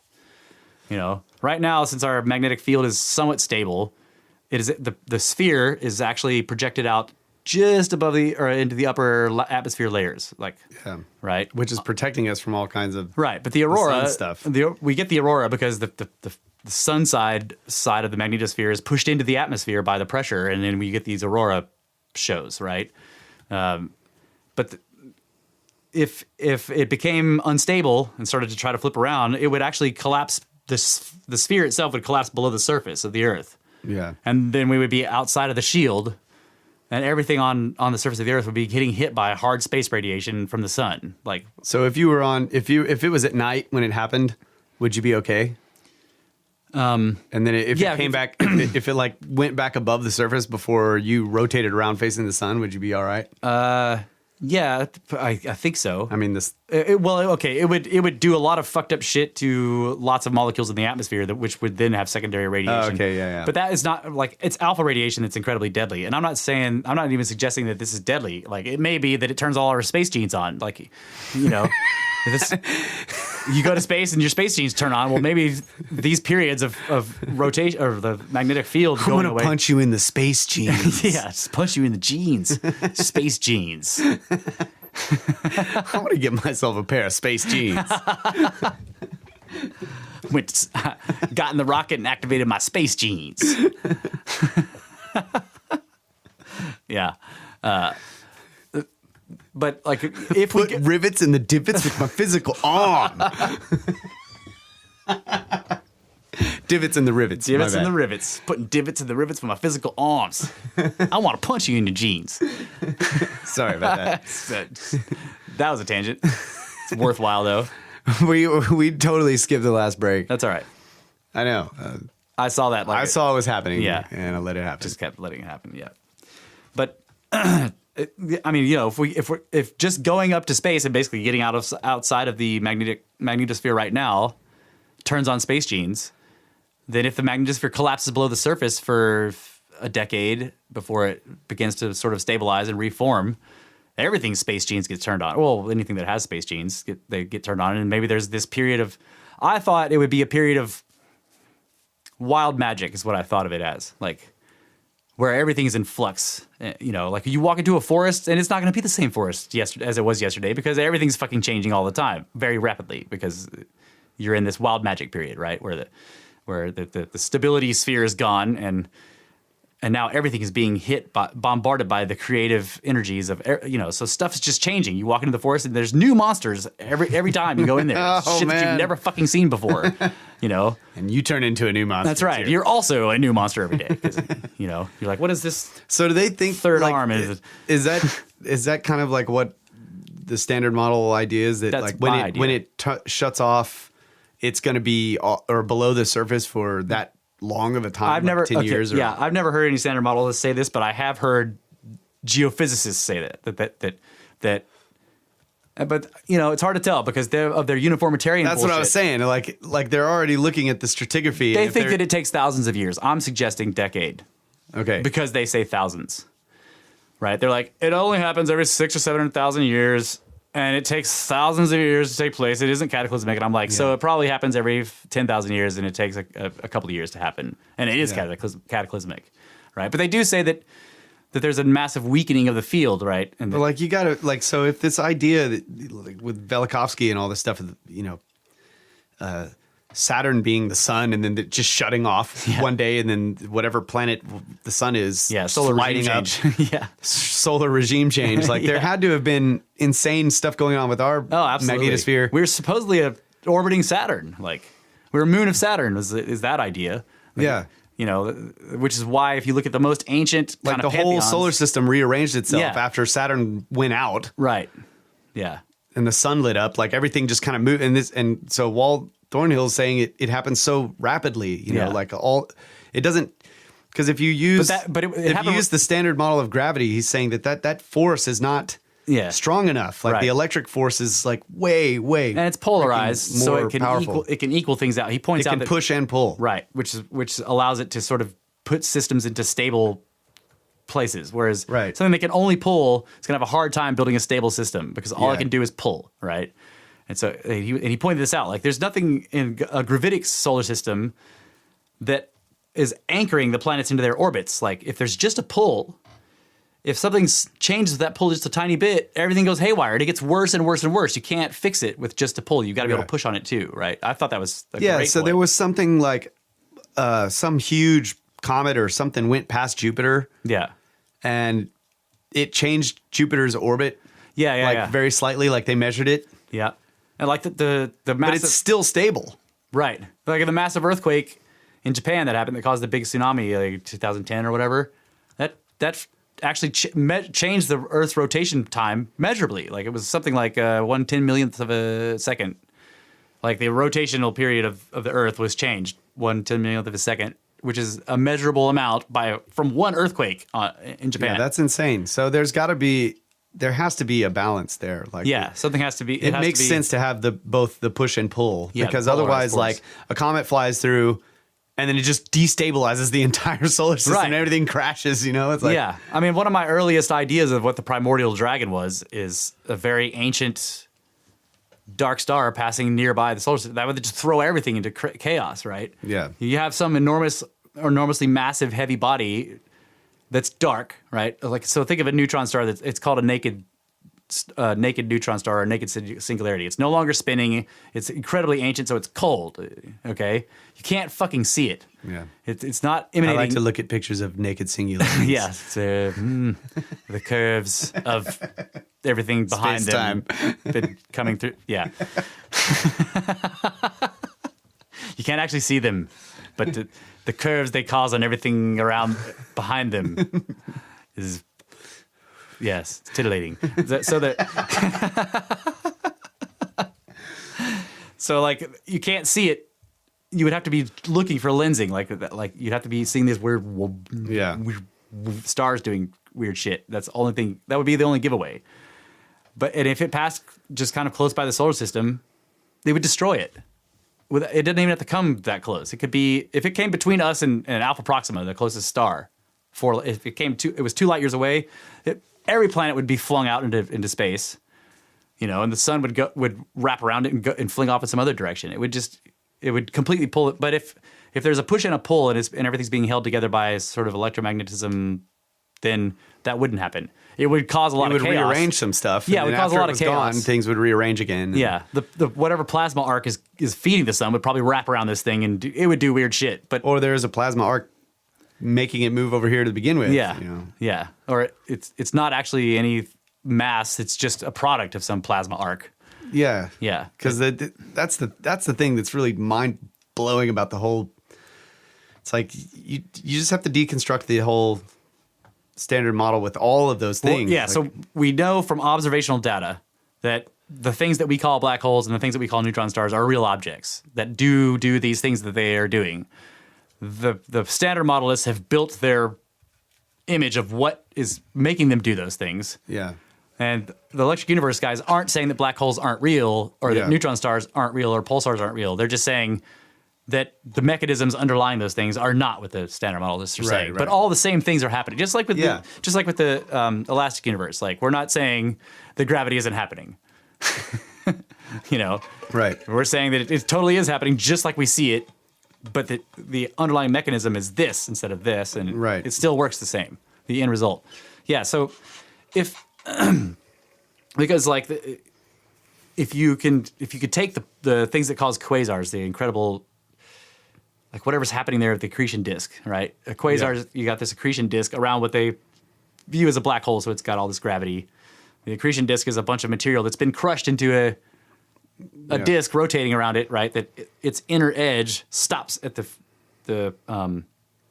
event horizon. Yeah. Anything falling into the event horizon gets total converted. It's total conversion. It gets ripped apart on the quantum level, and all this energy comes out of it. And so you have these two enormous jets of out of the poles. Yeah, that's a cool model to me. But they're saying basically that you could have these same if this is a nexus of electromagnetic energy, the same thing can be happening. Yeah, but it's being caused by electricity, and it isn't gravity doing all this weird shit. I could see that too, but I've like. What does that do to the magnetic fields of all this other shit? This is the part I don't understand. Like, how are they getting gravity from that force? I don't understand it. Like, how are they turning magnetism into what we see as gravity? That's the part I don't get. Are they still saying that gravity exists? It's just not. It isn't running the universe like they say it is, like the standard model is. I remember him saying, like, what is holding us down onto this planet? I'm not magnetic. Well, I'm not you are. Like every quantum particle, every everything that you're built of is magnetic. Like everything. The magnetic field. But all of my magnetic stuff is polarized. Like like an atom is made of a bunch of magnetic negative and positive things, and they equal out to zero, right? That's why they're a contained system, right? And then you can kind of build those into molecules, but they don't have an overall overt magnetic effect on everything around them. And you have to put them into crystalline structures, and then shit starts to flow, and that's when you get magnetics. Yeah. So like, you're talking about yeah. So I'm not magnetic to where I'll stick to something, right? That's what I mean. Yeah, but you're magnetic to the point that you can't go through the floor. Right. That's right. So are you saying that that's how it's there? That's what you think they're saying it works? Like whatever this flux is happening is pushing me down onto the planet because it's interacting with my inability to go through solid objects? Like, is that what you mean? Something like that. Okay, yeah. that's interesting. I don't fully understand it either. I'm still trying to. That's a great answer. Yeah. But also he said something like, made this claim that like this force that we call gravity, being like it's on the fundamental level, it's electrical. Yeah. Right. But what does that mean? Is what I'm. Yeah. Yeah. But I'm just going to throw this out there. He's saying that it travels like 10 billion times the speed of light or something. Yeah. It has to because effectively being instantaneous. Yeah. Did we not talk about this? I thought. Yeah, I think we did. Yeah, because you have these massive systems and they're interacting now. Like right. That's the galaxy over here is reacting gravitically to where the fucking massive black hole in this other galaxy is now, not where it would be if it was like waiting for light speed for that shit to get there. Right. They're interacting instantaneously, so gravity must move faster than the speed of light, way faster. Like that's why I was suggesting that. That's why I'm saying like I'm not really sure how the idea of the electric force thing. Yeah, I think they're talking about neutrinos and all that kind of stuff. Neutrinos may be a form of tachyon. Get out of here, neutrinos. That's right. Neutrino we don't just take got too here. kindly to faster than light neutrinos around here. Neutrino walks into a bar. Come on, it's a great joke. No nerds around here, people. All right, I think that's going to be it for this episode 48. Rambling 48. That's right, 48. Just take 4 times 2 equals 8. There's something there. I don't know. It's symmetry. Okay, some changes. If you guys want to go to the website, it is now just brothersoftheserpent.com. We'll take you directly to the blog. Hell yeah. We are official owners of Snakesite. I was like, should I get snakebros.com? Snake Bros? I don't know. Maybe I'll have to buy all this later, sometime.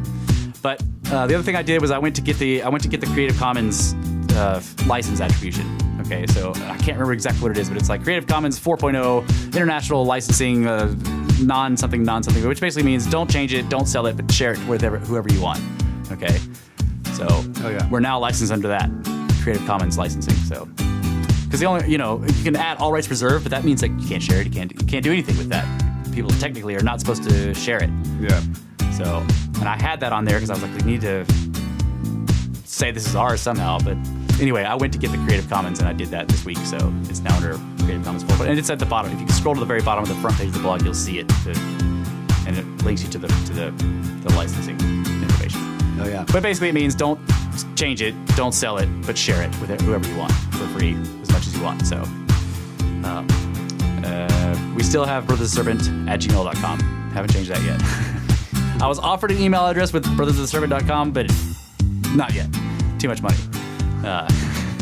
Shit ain't free, and this is free. So, right now the podcast is free. It's never going to be not free, but anyway. I think that's it. Those are the main changes I had. Do you have anything? That's badass. Changed my hairdo. Oh yeah.